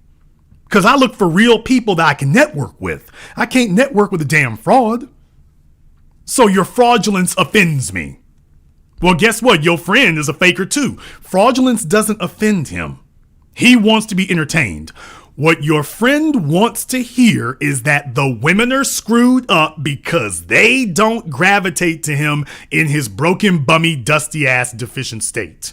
And he's looking for a place that will flog the women unmercifully without addressing his deficiencies that are a factor in how the women behave.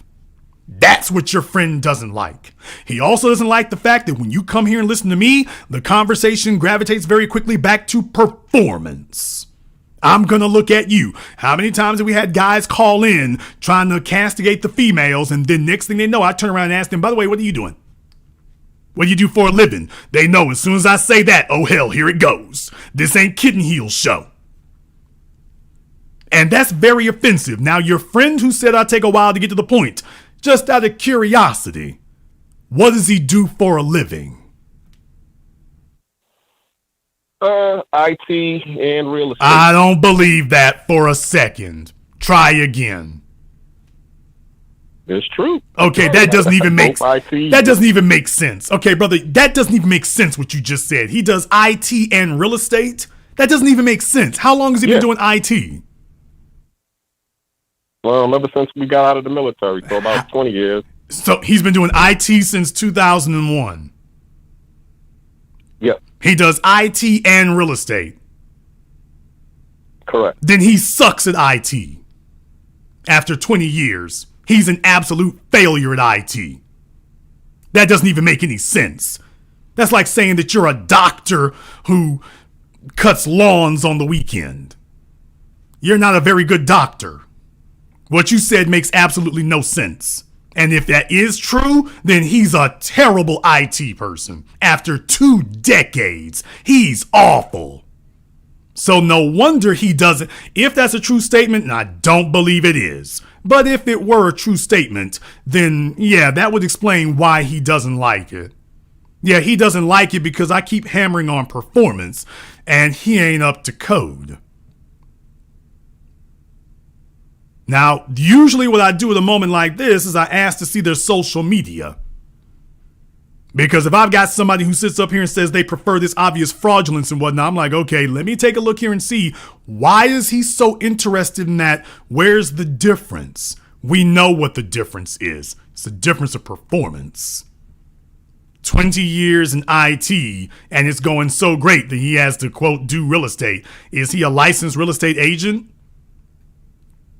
No, he owns property. He's a landlord. He's a landlord. Yeah. And how long has he been a landlord? Buys and holds property. About 2010. So he's been buying properties for 10 years. Correct. He's been in IT for 20, buying property for 10 years, and he hasn't been able to focus his energies on just one. Well, I mean, you know how it is. In the landlord game, where he using yes, the money I should from know. the IT in order to buy the property. Yeah, I should know. So at some point, the property is supposed to, after 10 then he's years, able to the property is supposed to, after 10 years, the property is supposed to be paying for itself. That's how They do, that's how real estate works, sir. But it's a GS position. Okay. It's a GS position. So like I say, folks, like I say, over here in the world of the real, for those of us who've actually done it in the world of the real, we ask a different set of questions. So over here in the real world, there's a reason why fake don't make it very long around us, because we're like, you don't even know what the right questions are going to be. They're going to be asked after 10 years. No, that's not actually what's supposed to be happening. Not really. Oh, well, it might be. Yeah, all right. I'm gonna let you off the hook on this one, because if I keep beating it, it'll get embarrassing, and I don't want to do that to you. But I just want to say I can understand why your friend, wink, wink, I can understand why he might feel that way. He's failing the burden of performance, and he is seeking out avenues that will comfort him in his lack of performance. So I'm never going to comfort him. I don't comfort grown men. I don't nurture grown men. I don't make them comfortable in their failure. Every time he talks to me, I will be on his ass to get him to do better. So I will never be that. Furthermore, I would never want to be. I am here for the guys who want to leave the bottom 80% and want to enter the top 10%. I'm here to talk to them. Not the ones who want to fake about it, fantasize about it, live vicariously, watch fakers and con artists on the internet. I don't want to talk to the overgrown man babies who are content to watch other people entertain them. I want to talk to the ones who actually want to go there and do this. But understand, by definition, they are a minority. My job is to make sure that I establish a clear contrast between me and them. That's my job. So the only question I would have is, do you feel that I have established a clear contrast between me and them? Short answer, yes. Okay. As long as I have done that, that's the most important thing. So if your friend is not comfortable with that, or anybody else for that matter, I'm not going to serve them garbage. That's not on the menu. They've got plenty of other avenues. I suggest they go look up Fresh and Fit and Kevin and Samuels. They're like McDonald's, serving trash daily. Billions served. Thank you very much for giving us a call tonight. By the way, where is Steve from Atlanta? Anybody remember Steve from Atlanta? Is he on a milk carton now? Remember Steve from Atlanta? Play the clip, Jason. Play the clip. Play the clip, Jason. Play the clip. Anybody ever found Steve from Atlanta? Anybody ever found him? By the way, anyone ever figured out where he went?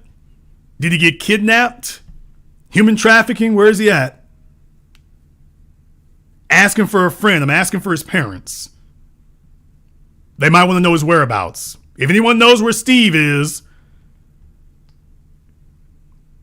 call 1-800-FANBOY. Lil Nas X might know his location. Where you at, Steve? I thought you wanted us to play the clips. Now you don't want us playing clips anymore. What happened to you? I thought you was going to protect your man. All right. Call from area code 561. You're on live with The Business. What's your name? Where you calling from? Hey, this is Chance from Loxahatchee. My old profile name used to be Karagaic. I don't know if you remember me, but Chance from Loxahatchee. What's on your mind? Yeah, Loxahatchee, Florida. I think you told me to call back like after 9 months of trucking. Okay. I don't know if it's been 9 months yet. We'll play along. We'll play along. We'll play along. We'll just pretend it's been We'll pretend it's been 9 months. Yeah. So what? Oh, I'm sorry. Sounds like you're hitting the horn. Yeah, I'm about to say, it sounds like you're hitting the horn right now. Your 18-wheeler has a terrible horn, brother. That is the most metrosexual horn I've ever heard in a truck. You might want to go buy a new one. That sounds like something from the city horn. That's the city horn. Okay, that sounds like something from a baby seat. So you might want to go buy a new horn for your 18-wheeler, brother. This is not good. Folks are gonna be trying to yank you out your truck and beat you up. Cracking me up, man.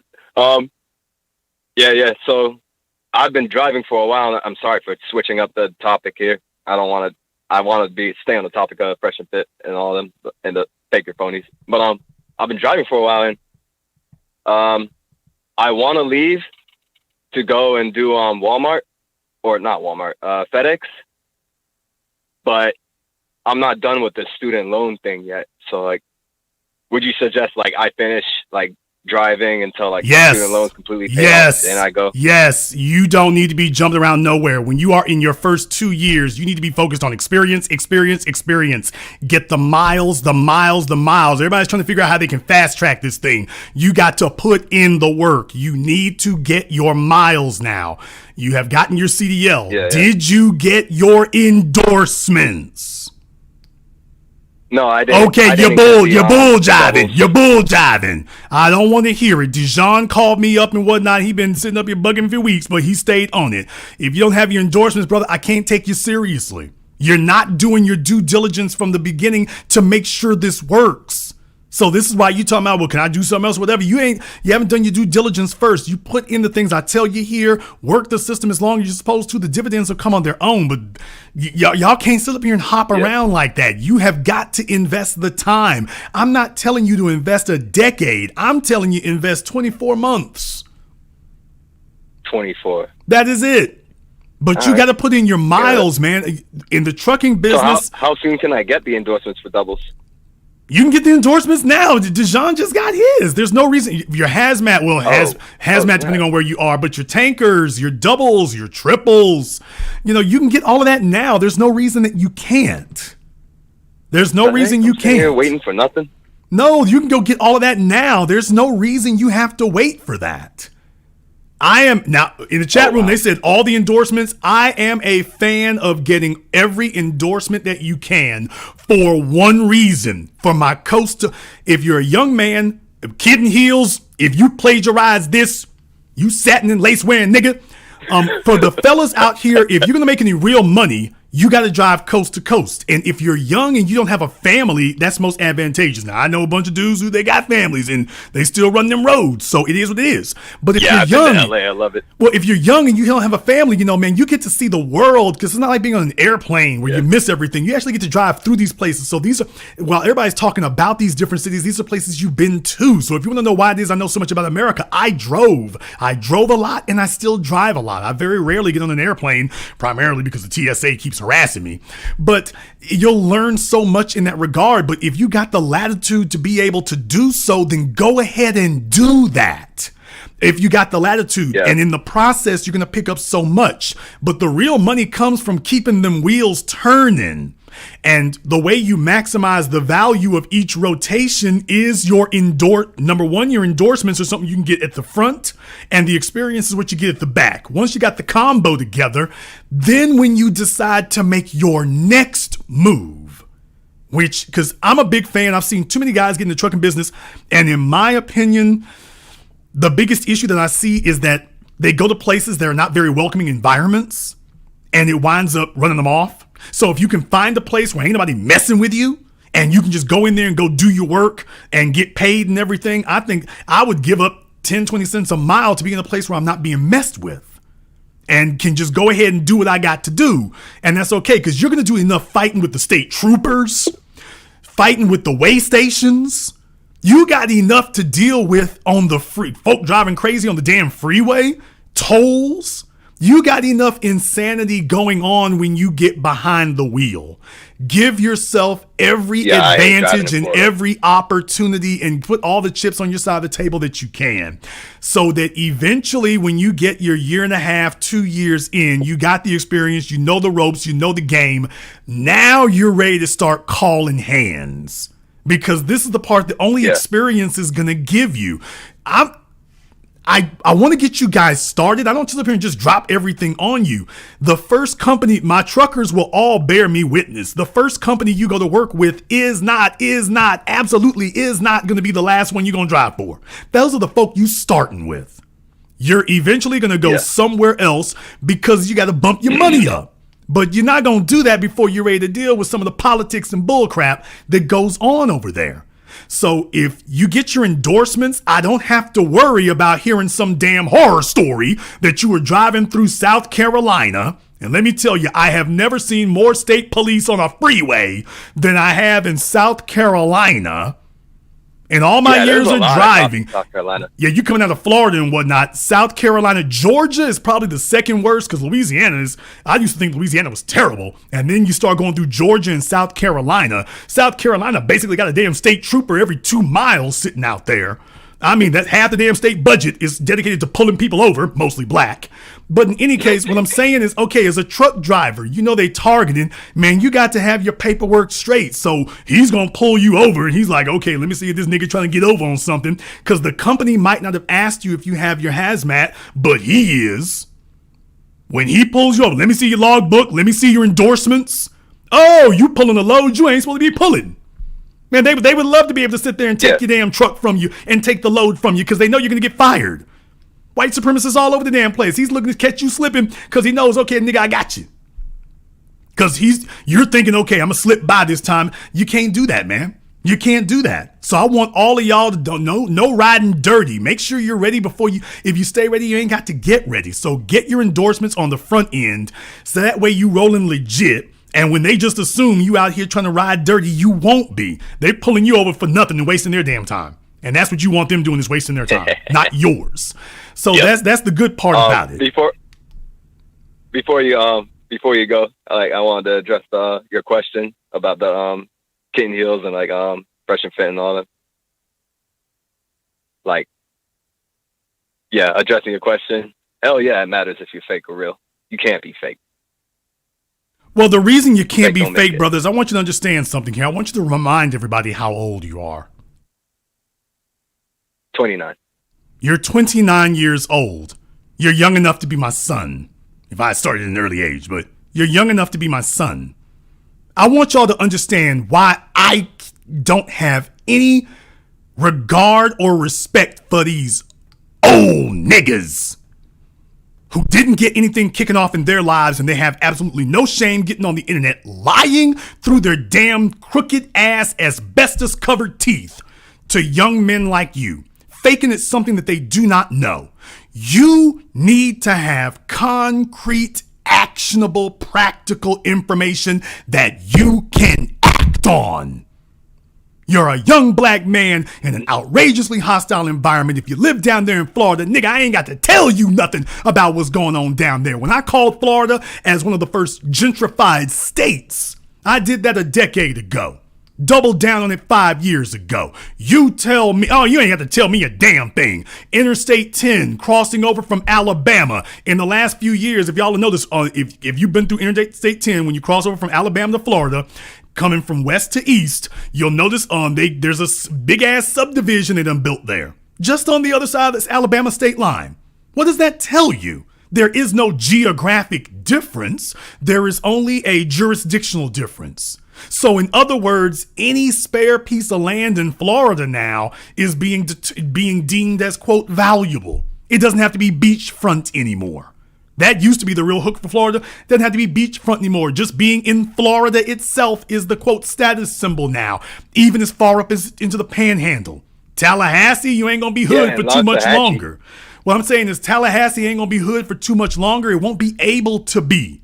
So we used to talk about Miami and the Keys and Orlando, and then only in more recent years Jacksonville, and now that Tom Brady is in Tampa, now they're talking about Tampa. But brother, you know full damn well it's Punta Gorda and Boca Raton and Fort Myers. We can go down the list, a bunch of places that used to be stuff that nobody talked about. I'm not even talking about Pensacola and Clearwater. A bunch of places, the small places that people never even used to mention before. Simply their presence in Florida now is enough to skyrocket their value in people's eyes, simply because that's where they are. Plantation, St. Augustine, y'all know the damn difference. I try to figure out where my people are and whatnot. So the situation I saw, the problem is that, and now Florida, Miami has clearly stated that they want to be the Silicon Valley of Florida. So they're sitting up here inviting a bunch of the folk from California, telling them you can get the same advantages of fun and sun that you get in California without the craziness and taxes. And guess what? A bunch of people are coming there. What I'm saying is, a young black man, brother, you ain't got no damn time to waste on some old nigga selling you on lies and bull crap to make himself look better. And then you get off the phone and it's like, hey, he didn't tell me nothing. He didn't say anything. Yeah. What he said was a bunch of damn rambling. I asked him, how do I become a high value man? And he talking about, well, you got to work at it. You got to put it in time. Okay, nigga, I heard that. Where should I start? Yeah, my two brothers keep like saying like, oh, hey, yeah, you got to listen to this video. I'm like, hey, bro, like he's literally just taking like what you said and like, I'm trying to look out. Look, right. Brother, I know what it is like to be a 29-year-old young black man, no kids, but few options. I know. I'm from the second poorest state in the union. And even though I had some advantages that other black folk don't have, bottom line is I came from the second poorest state in the union. I didn't have a whole bunch of big advantages. And I really wanted to make my own out here, so I had to get out here and try to figure it out on my own. But one of the promises that I made to myself when I was younger than you was that when I figured this out, I was going to come back and make it my mission to make sure that those of you who come after me, that I would create a place where you would have access to that repository of information and knowledge and resources that I wished had been there when I was your age. That is what I did. And this is my fulfillment of that now. I know what you young fellas need, man. I want to get you to the point where you are going toe to toe with your non-black counterparts everywhere and you're holding your own. But I can't do that if I'm some faking ass nigga sitting around with a bunch of guys sitting up here talking a bunch of bull crap, not knowing a damn thing I'm talking about. I can't tell you how to double your income, and you need to know how to do that step by step. I can't be guessing my way through this. Well, I mean, what do you like to do? Where do you go at? I mean, I'm really sure. I mean, you got to figure it out. Okay, get the hell out of here. These young fellas need older men who can mentor them directly. You all need older men who can mentor you directly and tell you, you need to call this number, go to this place, talk to this person. This is what you need to do. And you need somebody who can give you the step-by-step, not just, well, here, go figure it out. Why don't you go try it over here? Why don't you see if something else that works? No, that you don't need that. And that's what upsets me to high hell about people sitting up here pretending there's some internet fraud simply because they can tie a Windsor knot or can't is worth listening to. That, brother, I don't think that you would find it entertaining to be listening to somebody sit up here and try to bluff his way through. You asked him what you can do to double your income, and he tries to bluff his way through the answer for 7 minutes. I don't think you're going to find that very entertaining. I don't think you're going to find that very amusing. I would be mad as hell if I sat up here and somebody acted like they answered my question and they never did. And I need to eat. I need to get my money right. Damn that. I sat down and listened to one show. It's like watching CNN. It pissed me off. Well, at least on CNN they inform you of something. This is damn me going into reruns. They ain't told you a damn thing. So for you young cats, man, I try to answer it the way that I would have wanted it answered. You need to know specifics and actual stuff. And then, hey, about that, because understand something. Words lie. Numbers don't lie. So if I tell you this is going to double your income, you might not remember anything else I said, but you'll remember, oh, well, now, Jason, 1 + 1 = 2. So I need to see a 2. Call me back in 6 months. We'll check your progress to that number 2. Really? Yeah, really. Call me back. And what I'm saying is that those of you who are going to thrive are the ones who are going to demand numbers. Those who are going to be the male hoes bumming money off of you in 10 years like they were trying to bum money off of me for the last 10 years. Brother, just understand the fellas who sat here listening to the fakers and frauds, they're going to be sitting up here trying to bum money off of you in 7-8 years. Just understand that. Ask them who they listen to. I like Fresh and Fit and Kevin Samuels and Mushmouth over here. I like that they do. Okay. You ever get your money right? Well, you know these hoes don't be cooperating. Okay. All right. Thank you very much for giving us a call tonight. Please do give us a call again. Let me get called from area code 407. You're on live with The Business. What's your name? Where you calling from? Hey, what's up, Jason, man? How you doing? It's AC calling out of Fairfax, Virginia. AC out of Fairfax. What's on your mind, brother? Man, you touched on so many. I'm late to the broadcast tonight, man, but I called those two callers, the one out of Philly and the Vietnam vet. And, man, it really hit home with me with the dude out of Philly, man. And just the whole thing about him not understanding the ways of women at 34, 35 years old. I'm like, I'm the same age. And it made me appreciate having a father in the household, man. And you always touch on that, having a male figure in the household. And it's like my dad, when I was going into high school, he kind of just broke the game down as far as dealing with women in general. First thing he said, he was like, you're going into high school, don't give them any money. Second thing he said, he was like, if you're going to smash, make sure you wear a rubber. Me and your mama, we can't have no grandkids running around here right now. And the third thing he said, if you're going to bring one of them to the house, make sure she ain't no damn chicken head. Like, bring something respectable through here. So that's kind of been the way I've been operating the last 20 years as far as dealing with women in general. Just following those 3 rules, just navigating through life with that. No, your people basically I mean? gave you the game the way mine gave it to me. Long story short, your people basically gave it to you like they gave it to me. And when you got somebody who lays it down real and you can see that they are consistent and they've got principle about it, this is really what they're about, brother, you can't help but grow up in their image. So there's a point to be made about that too, because what that tells you is they was living that life. Your children will follow your example, not your advice. Yeah, exactly. And my dad's a lot older. Well, to people I work with, they say my dad's a lot older than what he should be. You know, my dad's in his 70s. I'm in my 30s. But like a homeboy told me, it was like, that just kind of speaks on how people were raised. You know what I'm saying? Your parents had you right when they were stable. You know what I'm saying? They didn't have you at 20 years old or 21. They had you right when they were stable and able to make stuff happen for you. You know what I mean? Like my dad came up in that 60s and 70s era where you couldn't be fake. You had to, like, whatever you said, you had to stand by it and you had to do it. So, that's a big difference from what I see now. And then, my generation or, people coming up in my generation and what I see now. And then I think, I'm looking at the message board right now. Yeah, I'm coming out of the 407. So, I'm coming out of Orlando. So a lot of stuff you're talking about tonight, I can speak on it. The gentrification stuff in Orlando is real. Every time I come back home to Orlando, like I'm coming down there for Christmas, it's totally different than when I grew up, man. It's like totally different. Like Orange Ave, Paramore, all that's gentrified now. They done took that back. They took it back. When I was coming up down there, you would not come out. You couldn't walk out the car because you had to worry about getting robbed or dope heads coming there trying to get money off you. So yeah, that thing you talking about with Florida being gentrified is real.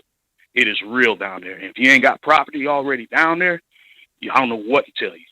Well, you need some older cats who can sit up here and give you what the white kids and the Asian kids got. Somebody who can sit here and say, hey, you're wayward, you're listless, you don't have a skill, you can't do that. When I say those words to you, you don't have a skill, you can't do that, I got to be ready for the next sentence that's going to come out of your mouth. Because the next thing the young man's going to say is, okay, well, what should I do then?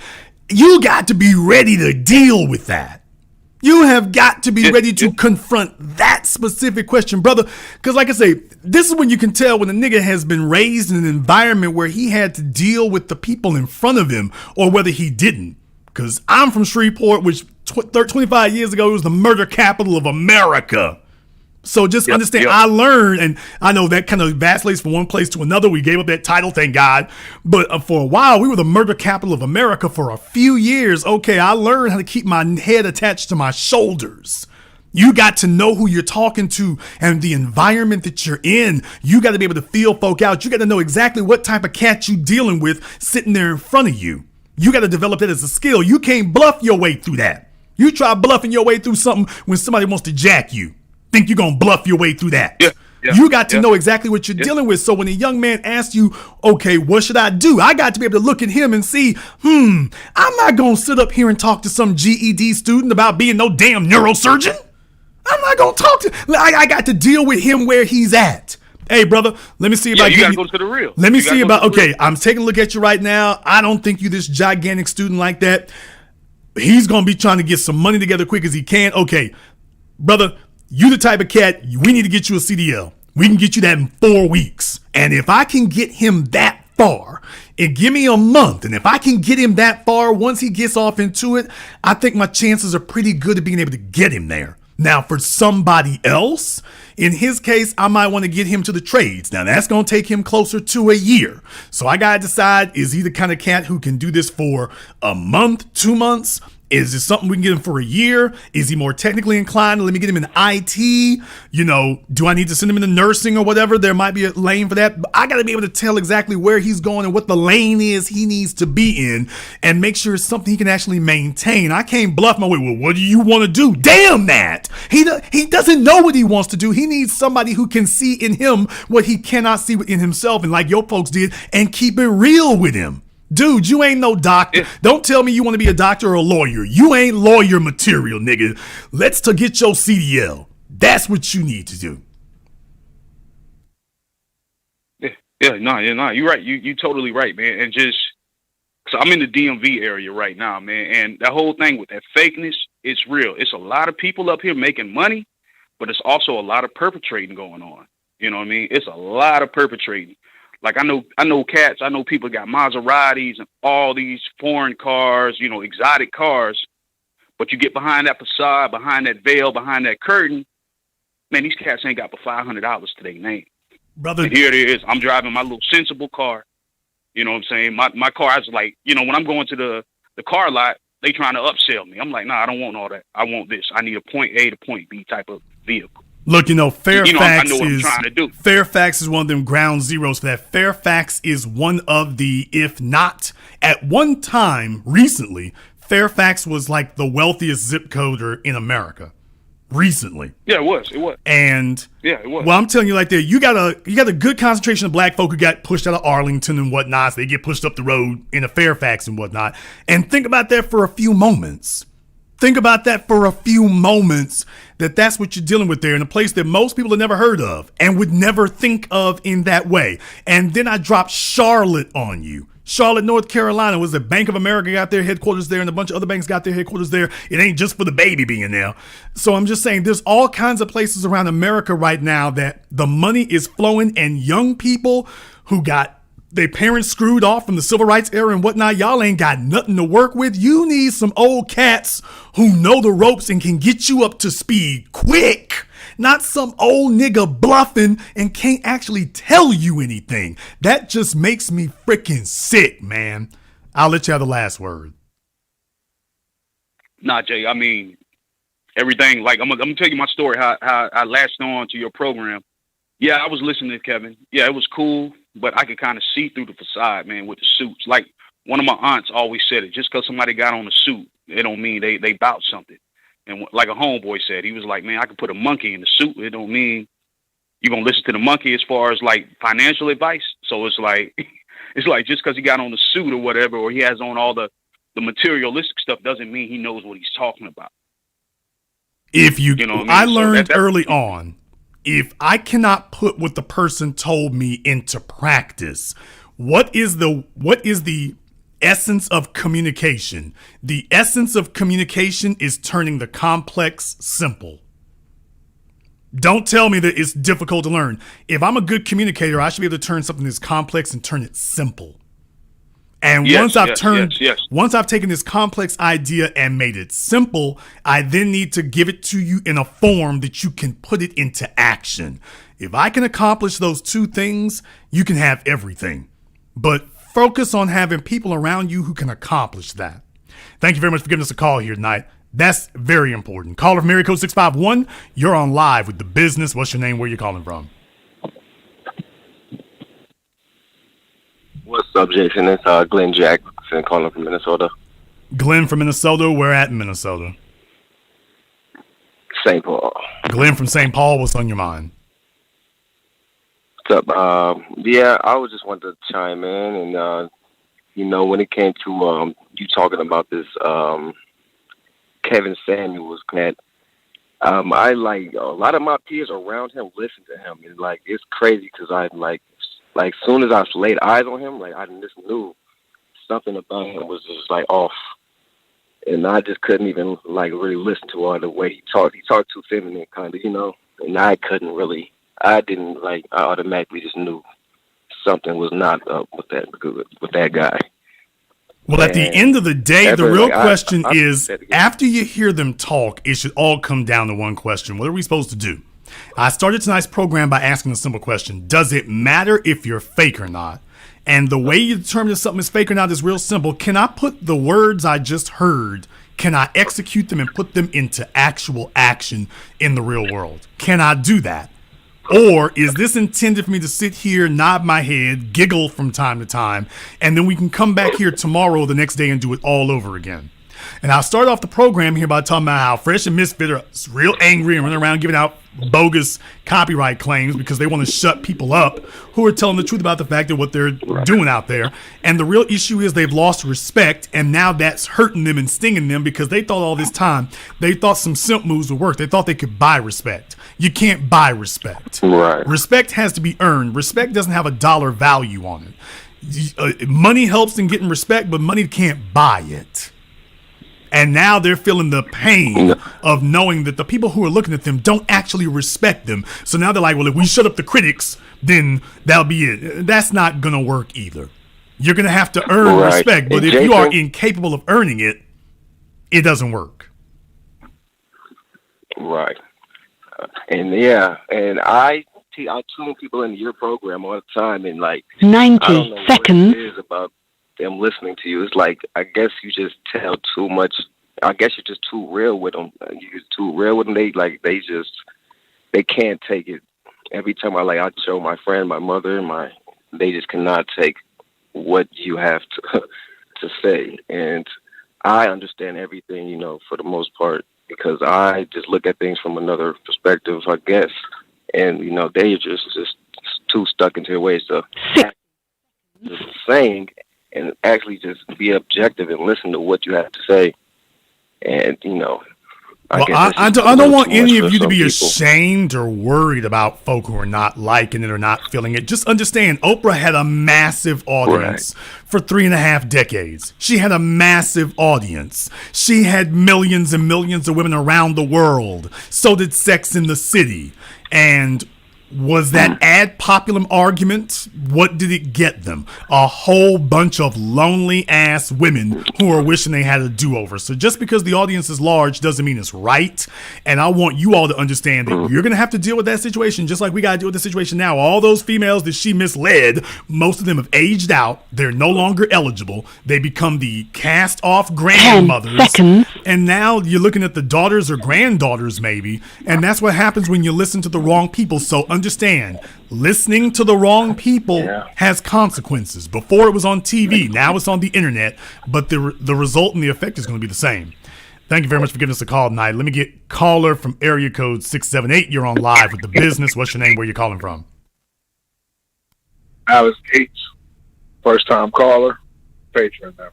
Okay, what's your name again? Alex Gates. Okay, if you have your phone on speaker or earphones, you need to take it off. I'll give you 5 seconds to switch that over. But everybody calling in with your headphones and speakers and stuff, take those things off. No headphones, no wireless, no speaker phones. Let's get it together. What's your name? Where you calling from? Alex Gates, Atlanta, Georgia. Okay, Alex in Atlanta, what's on your mind? I think being real or fake doesn't really matter at this point. This channel, I would say it's an open secret society. We don't really need no more COINTELPRO. And so the fake, they belong over where they at. That's where they need to be. When we over here changing lives and making things happen, it's obvious. The youth can see what the real is and what the fake is. So let them do them while we do us. Well, it certainly is good to give them a contrast. That's a very important thing to have. Thank you very much for giving us a call tonight. Let me get call from area code 929. You're on live with The Business. What's your name? Where you calling from? How you doing, Jason? This is Morgan calling from New York City. Morgan, from where at in New York? Brooklyn, New York. Morgan in Brooklyn, what's on your mind? Yeah, I wanted to speak on your subject. You basically said, is real or fake, doesn't matter. And I said it absolutely does matter, because if you grow up in an environment where everything is everyone is faking the funk, eventually you're going to follow those footsteps. And then once you get a little bit older and start to realize this is bullshit, you know what I'm saying? Then you're going to be behind like a freaking 8-ball trying to figure your whole life out. So I feel like it doesn't make sense to pretend to be somebody that you're not. It's better off just being who you are and accepting it and building from there. Well, I certainly agree. Thank you very much for giving us a call. Let me get caller from area code 713. You're on live with The Business. What's your name? Where you calling from? Aaron from Houston. Aaron from Houston, what's on your mind? Yeah, so I just wanted to answer the question that you have presented us. It absolutely does matter if you're fake or not. I just did an experiment just the other day. You had a broadcast saying why you're alone for the holidays like 13 days ago. And I just looked on Kevin Samuel's page, and he just did like basically a copycat broadcast. So one is, you're not hating on nobody else, which you can, I just proved right there. And two, being fake, I mean, I can't co-sign that.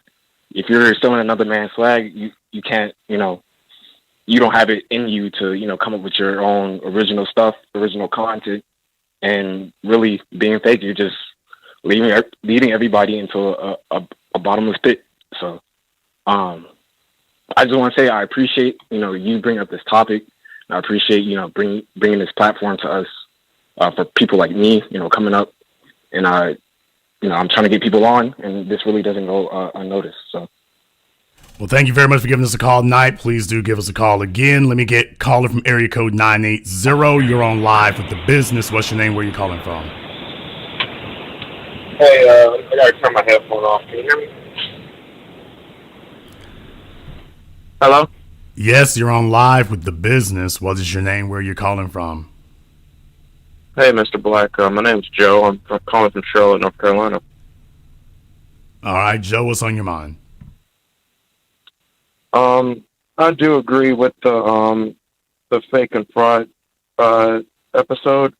When I first started on YouTube, I was thinking about Mr. Samuel's stuff, and much like what you were saying, it was the whole like, okay, now what part of it, which is like, he was bringing up some topics and stuff, and of course, I understand, imitation is the best form of flattery, but at the same time, I hate the snake oil salesman part of it, where you come with the solutions and the step-by-step process. That's the part where it's like, okay, now things are starting to kind of, it's not starting to make sense anymore, at least to me. But I am a trucker. I work on at a facility, and there was a brother that called about FedEx, but I did know something about that. But I did want to put that out there. I do have 2 endorsements. I'm looking to get my tanker. I have currently doubles, triple, and hazmat, and I'm looking to work my way up. And eventually, I should own about 2 trucks within 5 years, which is what I do have currently planned. Well, that's the real thing I want you all to focus on, is that it's one thing to sit online and it's one thing to talk to other people, but when you get done with that, what are you going to do in the real world to improve yourself, to enhance yourself, to develop yourself, to add to what you have? That is what you want. Thank you very much for giving us a call tonight. Let me get caller from area code 562. You're on live with The Business. What's your name? Where are you calling from? Hey, Jason, my name is Kevin from Phoenix, Arizona. Okay, Kevin, one moment. In the chat room there, I told Albert that he needs to call in or he'll be banned, since he's had so much foolishness to say in the chat room. Albert says, I call in every week and you hang up. All right, well, let me go ahead and just ban you then. All right, boy, his life really sucks. He can't call, he can't chat. Sucks to be Albert. All right, what's your name? Where you calling from? I'm laughing. But Jason, my name is Kevin. I'm from Phoenix, Arizona. Oh, Kevin from Phoenix. I won't hold it against you. What's on your mind? Oh, man. I'm originally from Los Angeles. I was born in Mount Vernon, New York, but I came here for a job. I want to say thank you for this topic. It's a great topic. A few months ago, I appeared on a podcast, and I simply told the story about my wife leaving me and getting a divorce and how she's grown to be very vindictive over the last few years. Every single day now in my Instagram, I get messages from other men saying, hey, man, thanks for telling your story. My ex-wife or the daughter of my kids is doing the same thing, dragging me in and out of court. I realize the power of telling the truth about something and sharing information, in my case, about my legal situation and how I'm navigating it so I can keep being in my daughter's life is very important. And people like the guys you're talking about on these other podcasts offer no solutions to anything. And it's very dangerous. Not only is it a detriment just to people's mental capacities, it's very dangerous to waste so many hours listening to babble and not be able to use it. Just like you're saying, if you can't apply information from a conversation, it's pointless. So I wanted to say thank you for bringing this point of view to your program, because it's a great topic for people to understand that it's also very dangerous to listen to men and women who lie or who are phony and fake the funk. Thank you. Well, thank you very much for giving us a call tonight. Please do give us a call again. Let me get caller from area code 667. You're on live with The Business. What's your name? Where are you calling from? Did you say area code 667? When you heard the voice say unmuted, that was you. Okay. Well, my name is David, and I'm from Baltimore. As a former truck driver, I found out you don't really have to go over the road to make that good kind of money and have a good life. I was a concrete mix truck driver, and I'm telling you, them guys make hella money, and they get home and just sleep in their bed every night. Because I couldn't take being on the road and driving at night. Okay. How old sir? How old are you? I'm 52. Okay. You have any kids? Yes. You married? No. Okay. I want you all to understand there's one more thing about the truck driving business I want y'all to understand. The truck driving business is a thing that really avails itself to individuals just calling up, giving their opinions about anything. What you said is not an actual practical, immovable reality. That's just your opinion. There are those who prefer to be at home. Then there are those who don't have a preference one way or the other. But the bottom line is, if you're getting paid by the mile, by definition, you get paid more the more miles you drive, by definition. So as these cats get older and the blood pressure starts whooping their ass and their ankles start swelling and, they can't really stay out there very long, they start talking about, let me stay close to home and whatnot. Okay, you 50-something years old, to these young, as I said already, to these young cats who don't have a wife and don't have any kids, their best option for them would be to go as far as they can to get as much experience, much knowledge, much visitation to the country, as much scenery, as much everything as they possibly can. So what you're saying is actually counterintuitive to a young man. Now, it's perfectly fine to an old cat who's been out here 30 years and he ain't got no fight left in him and he just wants to stay close to home because his back might not be able to hold up driving 3,000 miles. Okay, but that is not indicative of what these fellas need. So what you're offering is one option, but they don't necessarily need, and that's in the places where that is available, by the way. That's also where it's available. Concrete truck driving isn't, contrary to popular belief, that is not actually something that is the same everywhere you go. It actually isn't. Different things are in different areas. For example, lumber. There's not a trucking trade for lumber just everywhere. There's specific places for that. Cotton. There's not a cotton trucking trade everywhere. There are specific places for that. And concrete, if there's a lot of construction going on, yeah, you're going to have something for that. But what if there isn't? Then what? Then you try car hauling. Okay. That's the most money I ever made as a truck driver. All right. Thank you very much for giving us a call. You know, another reason why I don't like these old niggas is when they get a group of folk together, they want to jump up and it's like, okay, here's my opportunity to tell you what I know right here. Okay, these young cats are not impressed or regaled by what you seem to know. And this is why my truckers will be the very first people to tell you, don't ask a whole bunch of people a whole bunch of things. That's why I make it real quick, real easy, real simple. These old cats are jumping there. Well, let me tell you what I learned through my 30 plus years of doing it. Yeah. And then it's a bunch of, once again, these dudes get older and it becomes a bunch of useless information. It becomes detritus. Doesn't change anything. No, I gave them what they need. Don't get wrapped up with some old dudes who they just looking for somebody to talk to. I'm not looking for anybody to talk to. I would be very, very, very much happy if every single guy that I've talked to in the last year and a half, 2 years, were to simply send me an email saying, Jason, I got my CDL, got my endorsements, double my income. Thank you. Keep it short. Keep it simple. I'd be a whole lot happier.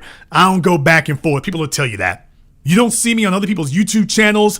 You don't see me sitting up here talking about a bunch of emails. You never heard about a scandal with some female.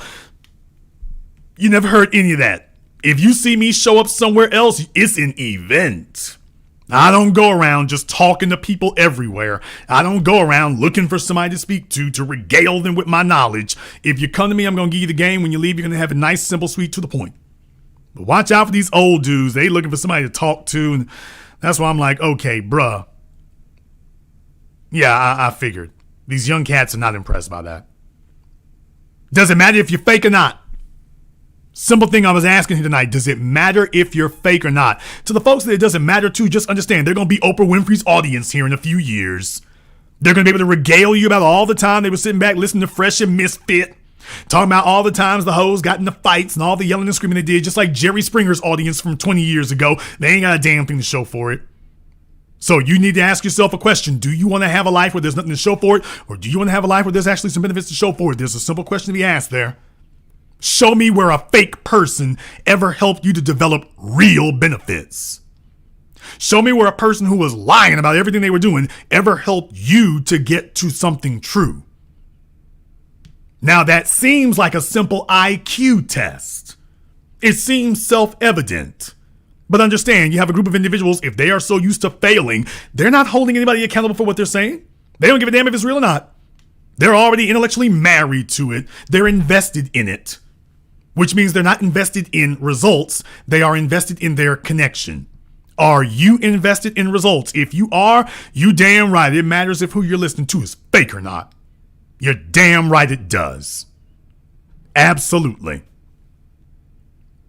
All I ask is you hold them to the same standard that I asked you to hold me to. I have absolutely no problem with that. When the caller got on the line tonight and he said, hey, Jason, you talked to me about truck driving? I'm like, come with it. Let's go. Let's get them up. Let's see. Let's hear what you got. Yeah, that's one of the benefits of being real. Never having to worry and be shaking in my boots that somebody I said something to is going to call up and say, hey, Jason, you told me to do XYZ. Kid in Heels lives in abject fear every night that somebody's going to call him up and say, hey, that stuff you told me, that crap don't work, nigga. I did exactly what you did. It's posted on Instagram. It doesn't work. And it doesn't work for anybody else. He's terrified to death that day is going to come. That's why they're going to lie as long as fast as they can, do as much as they can. I'm here for the folks who want something real. It's an IQ test. It's not actually a social media question. It's an IQ test. Does it matter if the people you're listening to are fake or not? It's an IQ test. To my man, Mr. Lou, to Mr. Patterson, and to Jacques, thank you here for everybody here who has contributed to support tonight's program on PayPal or Cash App. Thank you very much for your support here. We appreciate that. If you are new here to the business, welcome to the program that laid the foundation upon which all of your red pill, MGTOW, high value posers, alpha male frauds, and all the rest of them will be ripping off everything that they're hearing tonight.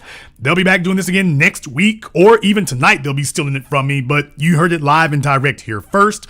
Make sure you click that red subscribe button, click that yellow notification bell. YouTube is trying to suppress the channel because understand they want you all to be a bunch of brainless consumers for the rest of your lives. I don't build consumers. I build builders. So make sure you click that red subscribe button. And if you haven't clicked the link to join our Patreon, I'm going to have some exclusive content coming on over there. So my folks on Patreon, get ready. That's coming here very soon. And this concludes tonight's broadcast of The Business. I am your host, your brother, your humble servant, Mr. Jason Black. And until next time, my brothers and my sisters from around the world, remember, handle your business or your business will handle you.